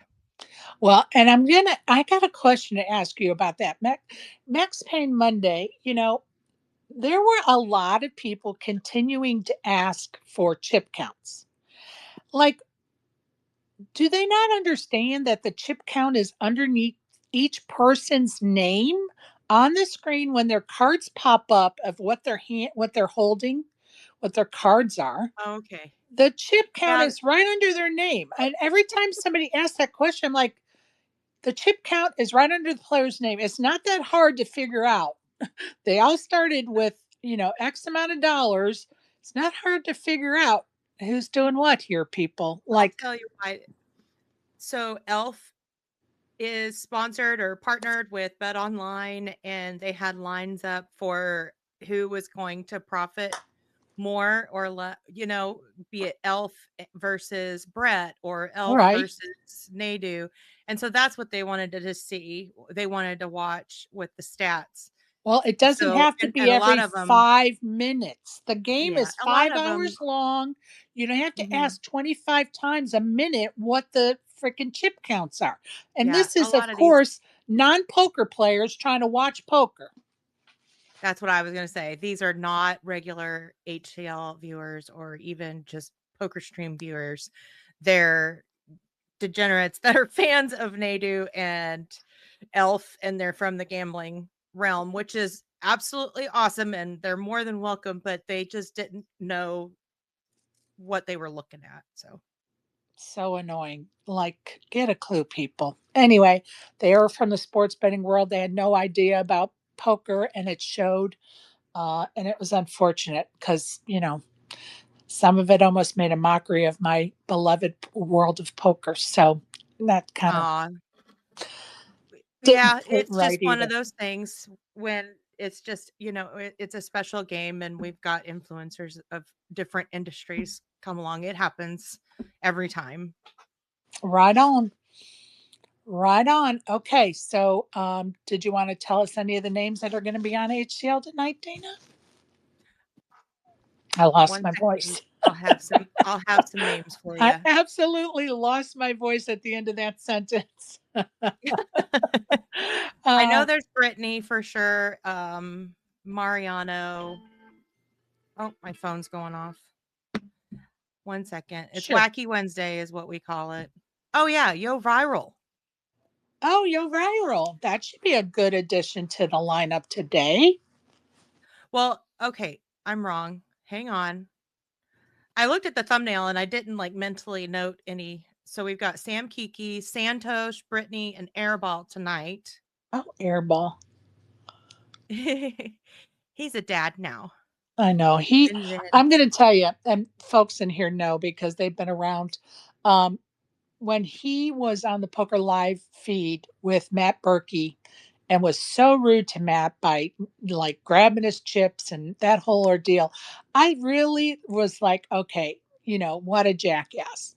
And he had been in spaces a couple of times. And then he came into a space when he was doing the heads up with Berkey, and he was going back and forth between Vegas and LA. One time he was in an Uber and he came into a space and we were talking to him when he was in his Uber. And it was hilarious. We had so much fun in that space, and I gained a new understanding of him and his shtick as far as on live feed tables. And I just get a kick out of him. I'm just going to tell you. Yes, I have actually seen that from the get-go, and I reached out to him months right after he started. I was like, don't let these trolls get you down. You be you, do you, because I saw his interview on the show that is named of the man that we shall not name. And it was a great interview, and you get to know Nick for sure. And ever since he's been back on HCL, he's a new dad and everything. And it's, it's that character you get to know these people and then you kind of get attached. Yes, So, of course. and then tomorrow we've got Mariano, Yo Viral, Henry, and Tony Tag. Awesome. Sounds like some fun lineups. Yes, ma'am. Okay, so just a reminder, tomorrow will be the last daily space. That'll be day 52. And we will do trivia tomorrow. So bring your thinking caps or your tinfoil hats, whitrhever you prefer. And we're just going to have some fun having some trivia, go over the last tournaments. Of course, by then we will have crowned a main event winner. And I will have paid out somebody $180 on that sweat. And so they'll be getting celebrated as well. And then I'm not going to do a Friday night show, and I'm going to take off all of next week. I'm not doing anything in spaces, but maybe visiting with folks from time to time. Next week, I'm not doing nothing. I'm not hosting nothing, nothing, nothing. And then the following week, August 1st, Joey, and I'm going to screw up his last name. Joey, blah, blah, Joey. It's Gargioli. No, Gargiolo. It's Gargiulo. I have 2 weeks to figure it out and learn it. Anyway, Joey has several books out, and he really is looking at poker through an intuitive or third eye. Some people would call like your third eye point of view.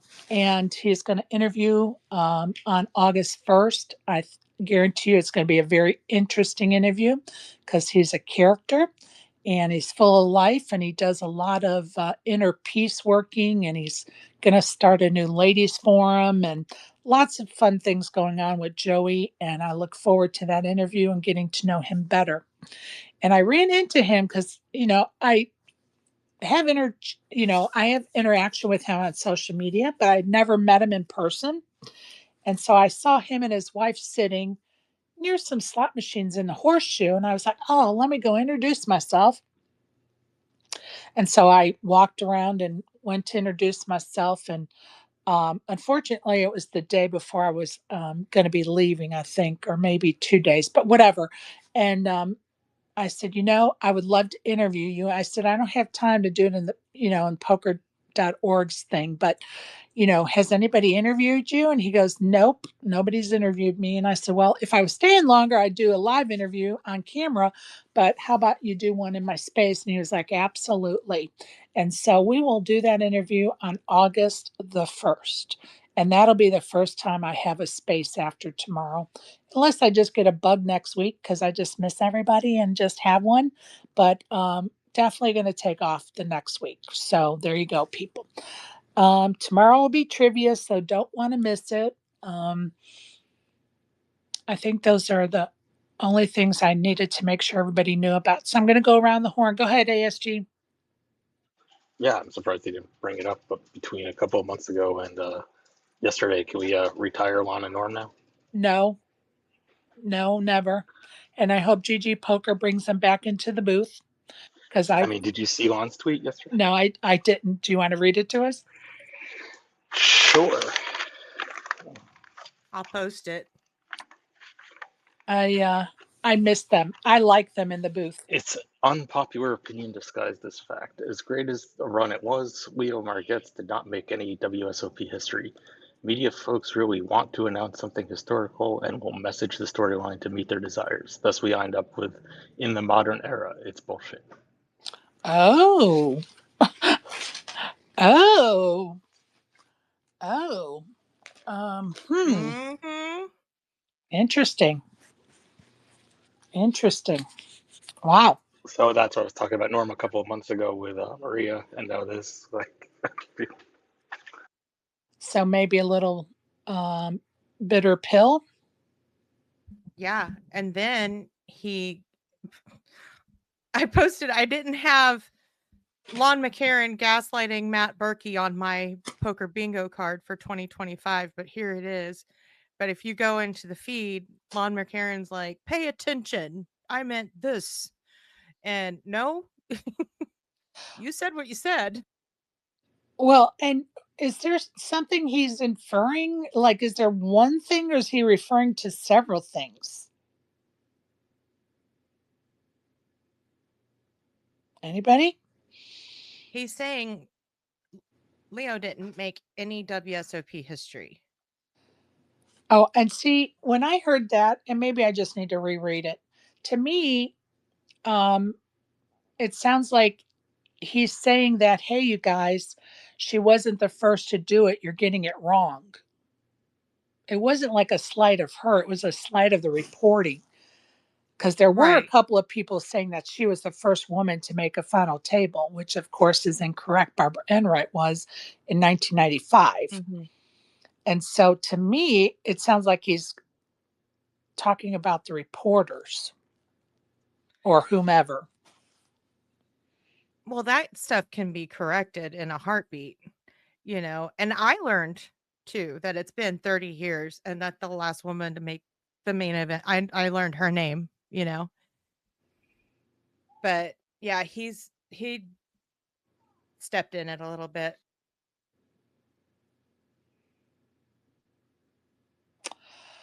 Well, and I see what he's saying.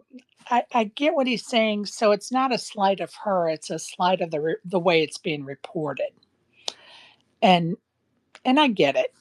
I get it because there were a couple that I was like, "Oh, you guys, she's really not the first." Like you got, you can't make her the first when she's not the first. But that doesn't mean we should not be celebrating that she has made it against all odds to get to that fucking final table. And she deserves bouquets of flowers, just like the men at that table that made it to the final table as well. They deserve bouquets of flowers too. Not an easy feat. Ay, ay, ay. Okay, ASG, anything else? No, that was just that's the hot tweet of the day. I would I say guess it's it got like is. I'd send 189 replies, 166K views. I guess I'm going to have to get my popcorn out and go read the comments. Oh Lord. Oh boy, oh boy. Hey Sean McCormick, how are you? Howdy, I'm actually jumping into a meeting here. I'm just doing a drive-by thing to the Jumbotron. Give me a second. I forgot how to do this. All right. Put it in the purple pill in the bottom right. And then once it's there, underneath whatever you post is going to be all the way to the right, a little up arrow. Press that up arrow, and a drop box will come, and you'll see where the title of the space, and you could just click on that. I didn't realize you had to drop it in the chat first. Well, it depends on what it is. If it's a tweet, then you don't. Just go to that tweet and go to the little arrow on the bottom to the right of that tweet, and you can do it from there. Depends on what it is. I think because it's a quote reply that I can't do that. So I'll drop it in the chat and then post it up. Okay. Yeah, it kind of depends on what it is. If it, Sean, if you already have it as a tweet somewhere, if you just go to where that tweet is and hit the share button, one of your options should be Sherry Space at the very top, and just tap that and it'll go straight up there. I dropped it in the chat. It's basically it's Lance Bradley's reply to what Lon said, and they're both my friends. But Lance really, you won't be able to hear the volume while you're in the space, but go listen to it because Lon says exactly the opposite of what his tweet conveys only a few years back. I got to jump into a meeting, guys. Have a great day. Talk to you guys soon. Thanks, Bye. Sean. Oh my Bye. goodness. Bye, Sean. Hey, Aaron. Welcome. Hello, morning. You back home? Glad to be back. Can you hear me? Yes. Are you back home? Perfect. Yeah, back home. Already grinded a day, and I actually caught the Vegas flu. Pretty much, it hit me the day I landed. So unlucky to get it, but lucky to get it after I'd already busted the main. Right. So feeling pretty good because of that. Because I could not imagine having to grind that high equity tournament when you don't feel 100%. Right on. Oh yeah, I forgot about that Kessler tweet too. Yeah, there was a lot of Kessler coverage too. I've been on the trolling grind of him as well. But to circle back to what you were talking about Lon McCarran's tweet. I had two thoughts from it. And the first one was, it almost seemed like he was actually going at the media and the coverage. That's what I think. And not at Margette's. Right. But the problem is that it does diminish her accomplishment indirectly. Right. And then the accomplishments of women as a whole, because she was really galvanizing, I mean, not just women, but the entire community. I would say if you didn't have a dog in the fight, you were pulling for her. So it was really, I think, poor timing by him. And the second point, he talked about how she didn't make history. And I guess the question is then, what is history? Because she ends up beating the largest percent of the field, being a woman who's beaten the largest percent of the field in the main event ever. She has the biggest cash by a woman in the main event ever. Those seem to be historical. They're definitely records. 100%. And I just don't understand where all of this came from with him. And, you know, the timing of it seems really poor, especially when, you know, it's tough to unite the poker community, right? But it seemed like Margette's was somebody we were all rooting for. And this is, you know, even though she doesn't win the main event, this is sort of her moment. And, you know, I know that Norman Chad did something similar in the past, actually, with a different woman in poker, where it made a comment that sort of detracted from their accomplishment. And I don't actually disagree with McCarran's view about media overinflating things at times. I think that's kind of how media works overall. But this was just not the time and not the place. And by saying what he did, I think it just detracted from what Margette's accomplished, and that's a shame. It is a shame, and I'm going to definitely go back and read all of his comments under that one. And why? Like, why even put that out there?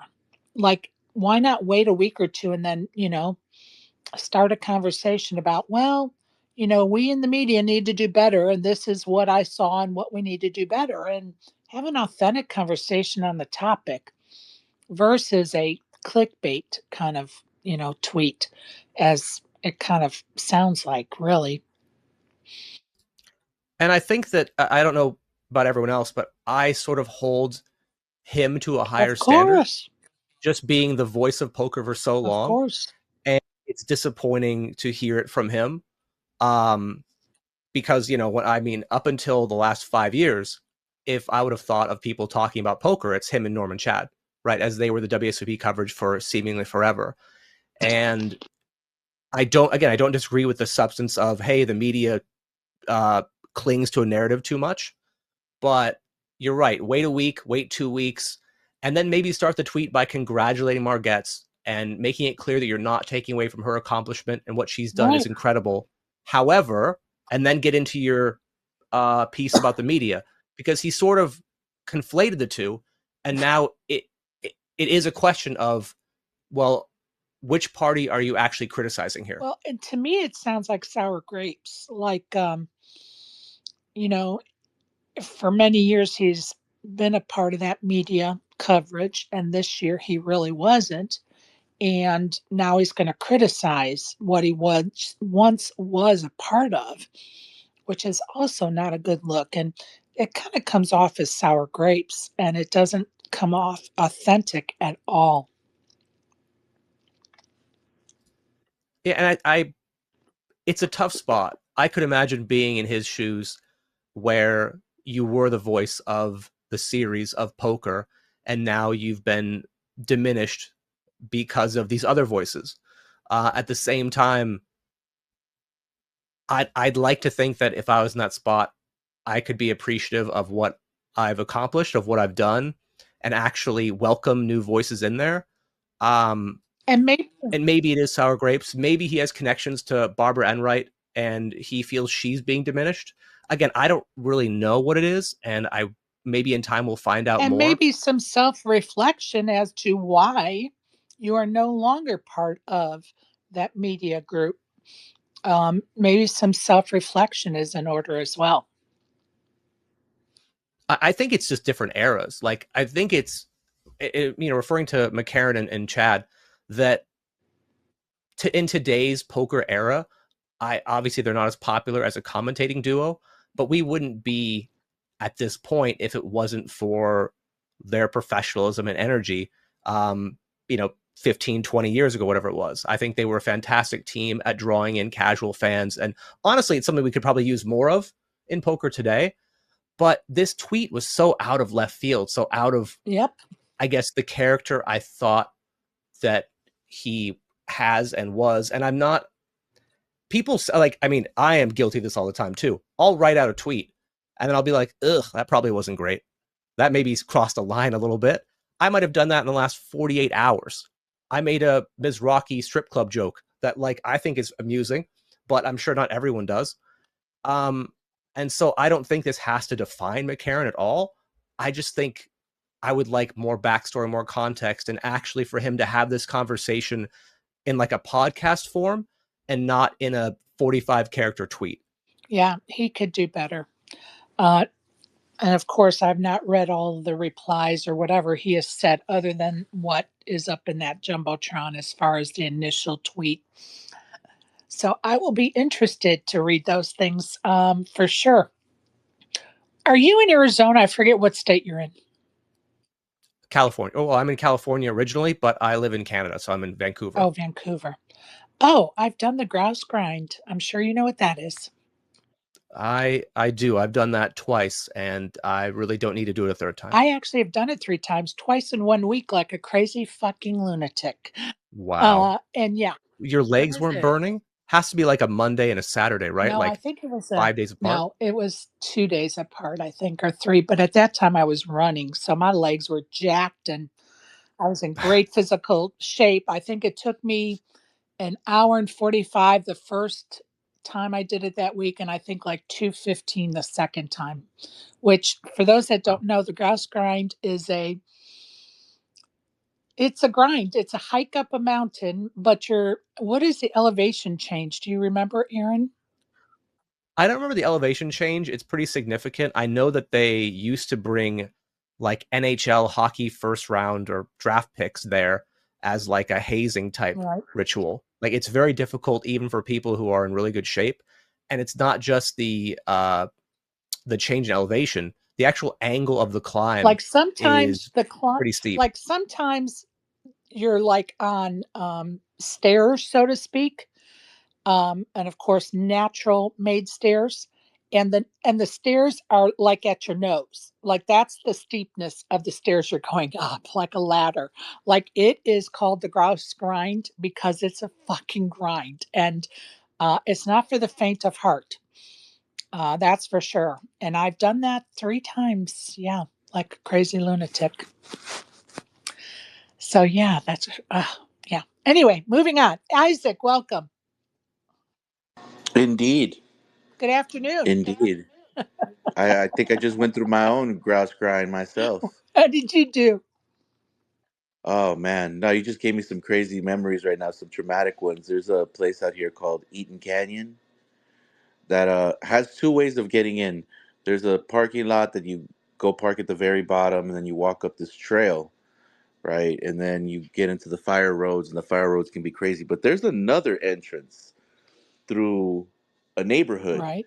and that leads you into this crazy steep descent. Now, when you're getting there, you're like, whoa, this is steep, right? You're like stepping real slowly, and you're like, damn, this must be crazy going back up. And yeah, that going back up, whoa. Well, I'm just Like, going to tell you that the grouse grind, you cannot come down the path. You have to take the tram down.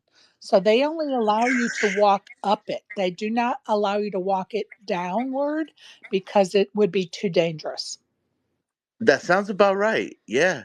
Yeah. Just an Wow. FYI. And you've done that 3 times, huh? Yeah, twice in 1 week, like a lunatic. Twice in 1 week, though. Yeah, because I was going to just prove to myself, I was on this healthy kick, and I was just going to prove to myself that I could, And I did. Mm-hmm. And I was so proud of myself. And my daughter went with me the second time because she was out of the tournament. Of course, she couldn't do it while she was still in the tournament, but she went out. And I was like, "Would you do the grind with me?" She's like, "Yeah, sure." And about halfway up, she looked at me. She said, "I hate you right now for making me do this with you right now." She did Hey, not. she's a real one for the instant agreement, Yeah. though. Oh, yeah. So Very supportive. Very that's what's up. supportive. It for sure. But she was not liking the grass grind. And at that time she was a professional tennis player, so in great shape. But yeah, it was fun. A great memories. Go ahead, Fats. Well, it just brought back a memory. I went with my first wife and a friend of hers. We went to the Grand Canyon, and they wanted to do this little trail or whatever that went switchbacks and Right. slowly went down into the canyon. Right.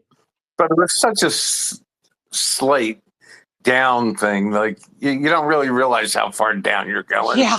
until you actually look back up and realize you still have to walk back And I up. hope you had like snacks and water, which most Uh, tourists do not. let's put it this way: I was never a big fan of too much water or any of that stuff, and I just did it. And one of the things that they don't tell you, and you were talking about going down, they don't let you, is that you put more strain going down than you do I going know. up because you're stopping yourself from Sliding. going too Yep. fast. And anyway, to this day, and we're talking that had to be in the mid 90s. Okay. To this day, I'm still not sure how I'm not still sore from that. Well, I've actually hiked the Grand Canyon and have done those switchbacks up and down. So I get it. I get what you're talking about. That's for sure. Uh, And I cursed them for days. when my kids got to the top, now this was day 4 of hiking. I think we did like 24 miles in the Grand Canyon, and it was 4 days or 5. I don't remember. But anyway, when we got to the top, my kids, all 3 of my kids, dove on the ground and kissed the ground. It was the funniest thing I'd ever seen in my life. And then my oldest, who was 8, going to be 9 at the time, looked at me and said, "We are never doing that again," which is also funny. But Now, what I did do though was I did do a trip with my parents. They came out to Vegas, and then for this one summer, they were going to visit all the national parks like Yosemite right. um, and then up and down the Pacific Coast Highway. It was like a 3.5 to 4 week thing, and went from place to place to place. And every one of these parks, I just drove the car to wherever it was that they wanted to do it. I didn't get out of. I barely got out of the car. I was not walking on one path after that.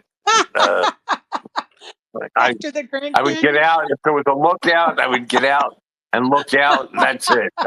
I wasn't starting down any path. I just wait in the Oh car. my God, you're so funny. Well, another story. We had went to Glacier National Park it was last summer. Yeah, because we were doing the Daily Show, and my daughter and my son and a friend of my son had come with us. Okay, they went to college together, and so they went to do this really difficult hike, and I went to the easier hike. And so when they came back, they were just like laughing at themselves. I'm like, "What is so funny?" They're like, "We have been chased by a mountain goat for like the last 2 miles." Like the mountain goat was actually chasing them. And if you heard them tell the story, it was so funny. The 3 of them, and I'm like, "And nobody started the video camera of this mountain goat chasing you?" And they're like, "No, we were running for our lives." So dramatic. But anyway, keep hiking, But people. there, It's good for you. there was one park that we went to called Layson National Park in California, and it was the middle of June, and it was a relatively nice day to start the day. And we're driving through the park, and we got to a certain altitude or something in the park, and we hit a snowstorm in the park Yep. in the month of June. Yep. We hit That was like bizarre, the craziest we thing. hit one in it was the second week of June, I think. This was like 4 or 5 years ago. In Yellowstone, we hit a snowstorm. Like it was like a foot of snow within a half an hour, it seemed. I mean, it was nuts. We're like, it is June, right? Like, how is it snowing this heavy? But the elevation, it's crazy. Weird as hell. One day it's 90, the next day it's a foot of snow on the ground. We're like, where the hell are we? All right, round the horn. Brad, anything you'd like to bring up?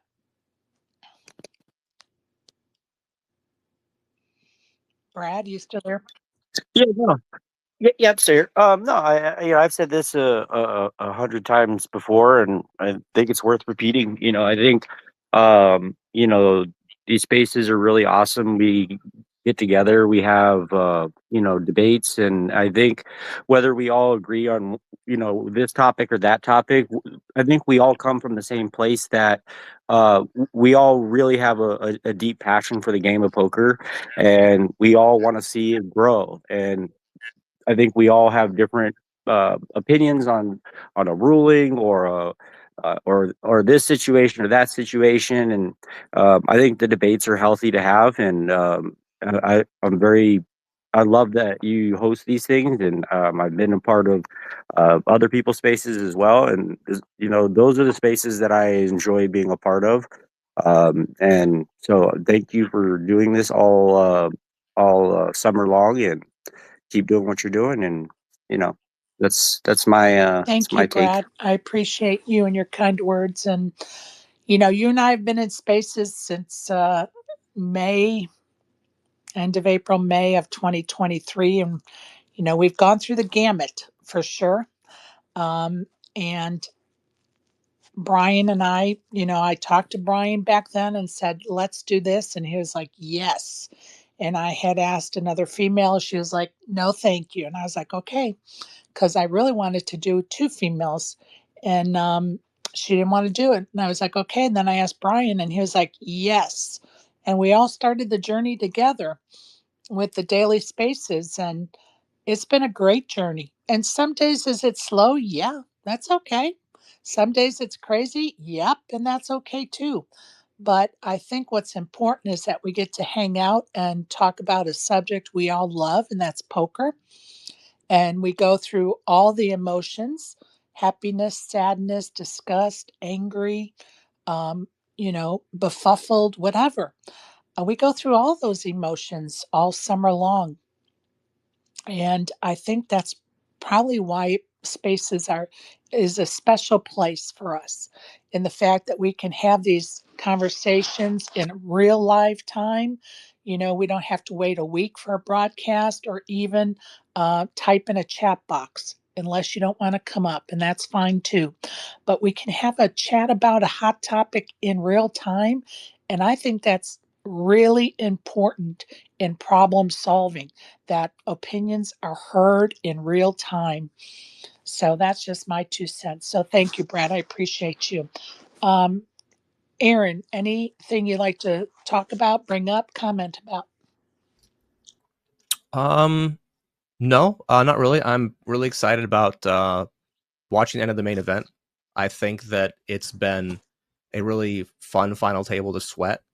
And in previous years, even though I am a professional poker player, even though I played in the main event, I sort of checked out after I'd busted. I just kind of went back to my own grind, my own little bubble. And for whatever reason, this year I've been a lot more engaged in it. And I think I again can't speak for everybody, but I feel like there's been more engagement overall. And I think spaces like this are actually part of it. That there is more of a community feel, that we get a chance to talk about it rather than just type about it or text our friends occasionally.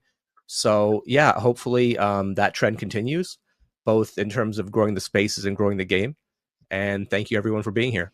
Appreciate those kind words. And of course, I could not agree more. And I think that really fuels what I do for sure. Karen, you still there, babe? Yeah, still All here. right. Anything you'd like to say?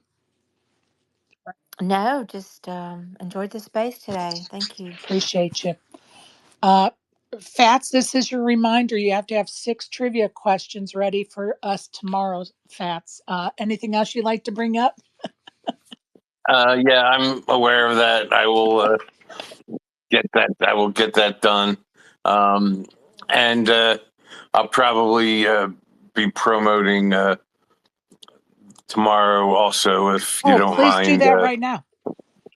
VHP Vegas Horse Pool's proxy service for the Circa contest. He's affiliated with Spanky and Spank Odds. He does their customer service work, but he also has his own proxy service for the contests. He has primarily the last 2 years been just servicing Bet Bash customers, and he's trying to expand to the regular market. But because he's been under the radar, he's been when you Google the proxy services, his name doesn't come up. So I'm trying to get him some promotion, and he's going to be offering, and the tweets will be out today and tomorrow. There's 3 services that are going to be offering. There's 3 services that are going to be kicking in a week of free service on their sports scout services that are very transparent, that I know, and they will be, if you sign up with their promo codes, which we'll give out, you'll get that with your entry if you use him to sign up as a proxy. Okay, wait a minute. And there's some other incentives. Okay, stop for a minute. For those that don't know, tell us what a proxy is. If you live in Nevada, you can sign up for the contest, and there's a way for you. You have to be in Nevada to submit your entries. For the people out of state that want to play in the contest, they're on vacation and say, "Oh, that would be fun," but they're not in Nevada to turn their picks in every week.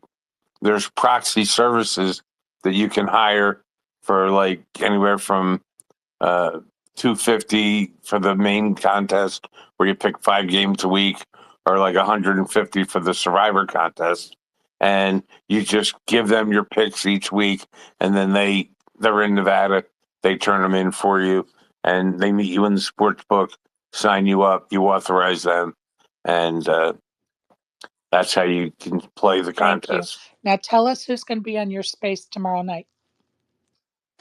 Tomorrow night it'll be me and Chunky again, and we're going to be talking. We're going to give a brief recap of how we got to where we are, and then we're going to start talking about the people that were in on the inner circle of our Philly crew that were the core of the start of our whole adventure.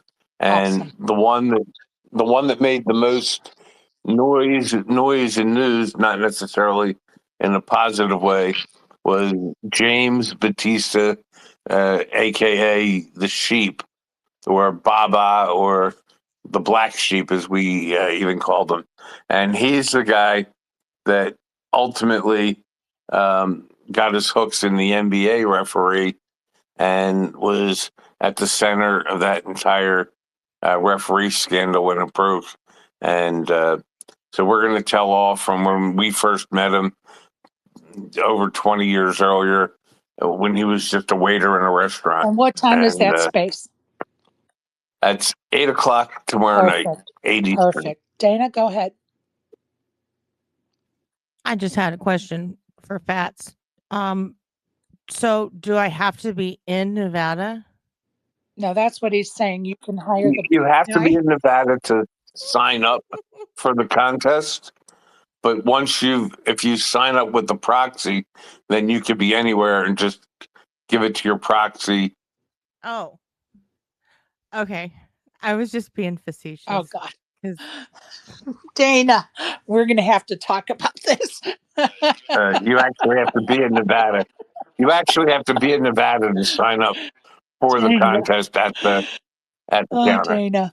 All right, I'm on Dana. Let's see, Dana, do you want to come up with 6 questions for tomorrow's trivia? All to do with WSOP this summer? Or How about HCL? I'll work on How it. about some HCL trivia? Okay. Okay. So far we have music. That's what Isaac's going to do. Fats is going to do sports. ASG hasn't told me yet, and Dana's going to do HCL. I'm going to do Vegas and WSOP stuff, and maybe some spaces history. I like to throw in a couple of those. I think it's fun. I'm doing film. And Karen's doing film. Thank you. I didn't mean to skip over you. Karen, are you streaming today? I'm not streaming today. I'm streaming tomorrow, but it'll be after the space. All right. Yeah. And when you stream, where do you stream at? Oh, thank you, Sherry. You can find me on Twitch on It's Ben and Karen. Tuesdays, Thursdays, Fridays, and Sundays. Perfect. Don't miss it. Brad, are you streaming Sunday? Yep, I'll be streaming again this And where Sunday. do they Yep. find you and at what time? Usually from 1 p.m. Pacific till about 8-ish. And I stream on Twitch. My you could just search Braulio84, but I have my my Twitch channel in my Perfect. profile, Brad_Braulio84. Perfect. No Appreciate it. problem. Would you like to come up with 6 questions for tomorrow's trivia? Sure. All right. Sure. I think you would be a great WPT expert. You want to do 6 WPT questions? Perfect. Sure. Thank you. Sure. All right. Isamar. Wait, can I do one WPT question tomorrow? Yes. Okay. Yes. It'll be an easy one, though. Yes. I bet you can guess what it's going to be. Wait, we don't want to give it away. Save the question for tomorrow. Okay. Isaac, anything you'd like to bring up or chat about or whatever? I'm sure this was discussed at the beginning of the space, but I'm just gonna, because the pain is deep. Why, Kenny? Why, No, Kenny? that's right. I thought about you. Oh, Why, that was Kenny? so painful to watch. Yeah. I chucked my phone. My phone got chucked. It was the pain. The pain was deep, as if I punted. And do You know. you think that word got back to him that he folded the winning hand, that Queen 8 or whatever, Queen 5 hand?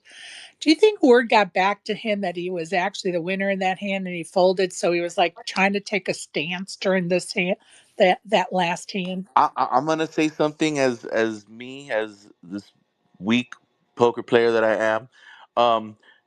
I saw something and I was like, could it have been that? Could it have been that? It's just that Grinder was sun running, Hell yeah. and even when he wasn't sun running, he was just running through everyone and almost every hand, right? And the look on Kenny's face was like a little bit of just I can't believe you have it, Right. right? Or it was, are you gonna bluff me and I'm gonna hate myself later? Right. Maybe like that Queen 8, right? And he just had this feeling in his eyes, just this look of complete and total disgust. Like, I don't want to, but I'm gonna.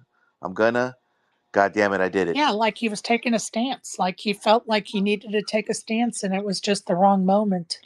Whew, was it the wrong Holy shit. fucking moment? But yo, give it up to Grinder though. He's really just like Dude.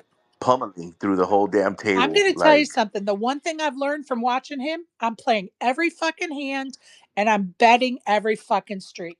I don't care if I well, see, have it or not. here's the crazy thing. Here's the crazy thing is that, like, we always hear, 20 to 30%, 35% maximum fucking VPIP, blah fucking blah blah blah. Yeah, VPIP out the fucking window. And guess what? He's got 7 bracelets and he's well on his way to an 8th one. He's laughing his way to a fucking main event win. Yeah, it's incredible. And hats off It to him. really is. And you're right though. Like, about, like, you just gotta say, to hell with you all. right? Just like, yo, it's great to watch, But painful to yeah, watch, but but here's great the to watch. thing. I I never get those. He had what, a 2-outer in that hand with the kings that he busted the kings? Didn't he have a 2-outer? An ace? Yeah, Because, yeah. It was literally an ace from space. right. I mean, like, I don't get those, like, those runs like that. And maybe it's because I don't play enough hands. That's what I'm saying. Now I'm going to play every hand, and eventually I'm going to start getting those 1-outers, two Oh, outers. trust me, like, and this goes back to my personal pain at South Point this summer. You know, there were plenty of times King Nine off got mucked.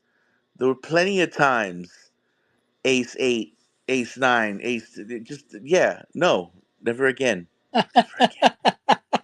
I'm gonna look in the mirror and say never again, just say never just say again. the grinder, the grinder, the Yeah, grinder. no, seriously, I'm a channel him. I need like, you know what I mean? We need a picture of his on a card protector, just just to channel the Hey, energy. speaking You know? of channeling Joey that I introduced you to in the poker.org Legends Lounge, Yes, he's going to be on yes. August 1st. I'm going to interview him.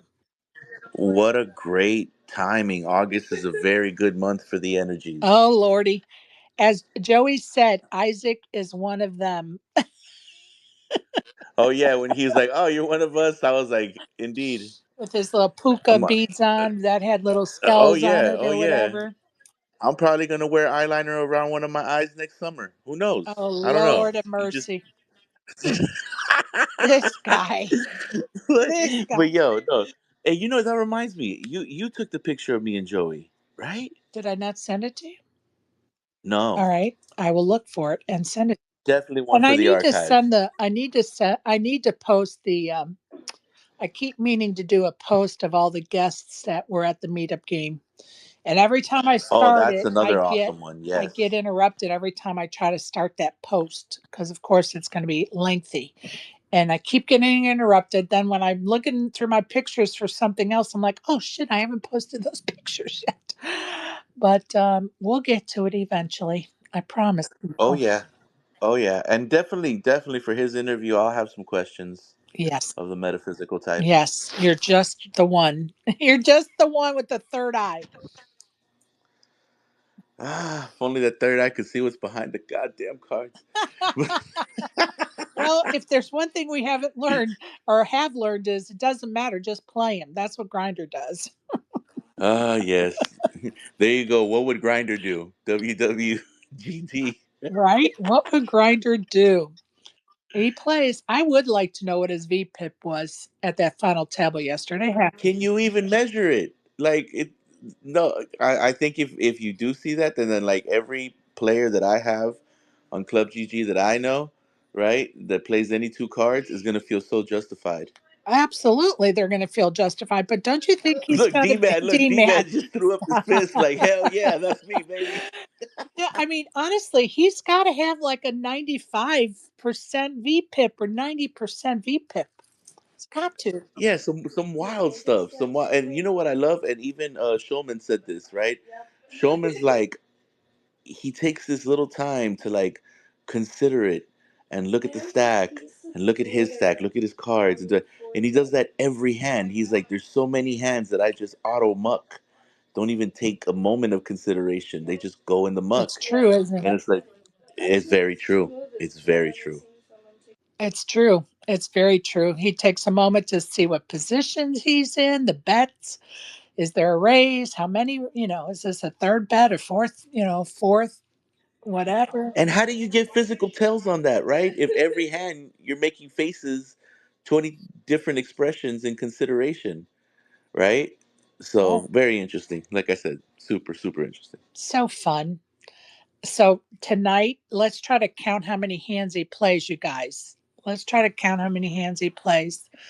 I definitely would be interested in that. And of course, that'll last about 3 minutes and I'll forget about counting. Go ahead, Dana. Did you have something to say? No, I'm All good. right. I hope I didn't forget anybody. Fats, did you have anything else to add? No, I'm I'm good. You can send us off to the All grass. right. Yes, you guys know I love to send you to the grass. If you're playing today, good luck on the felt. We're going to enjoy the main event later today for sure. If you're not playing today, get off social media, go touch the grass, go walk the dog, go hug your loved ones. Just get off social media. Enjoy your day, people. Much love. I appreciate all of you. Tomorrow we will do trivia as well as the final day of Daily Spaces coverage of summer camp in Las Vegas. And have a great day. Peace, love, and thank you.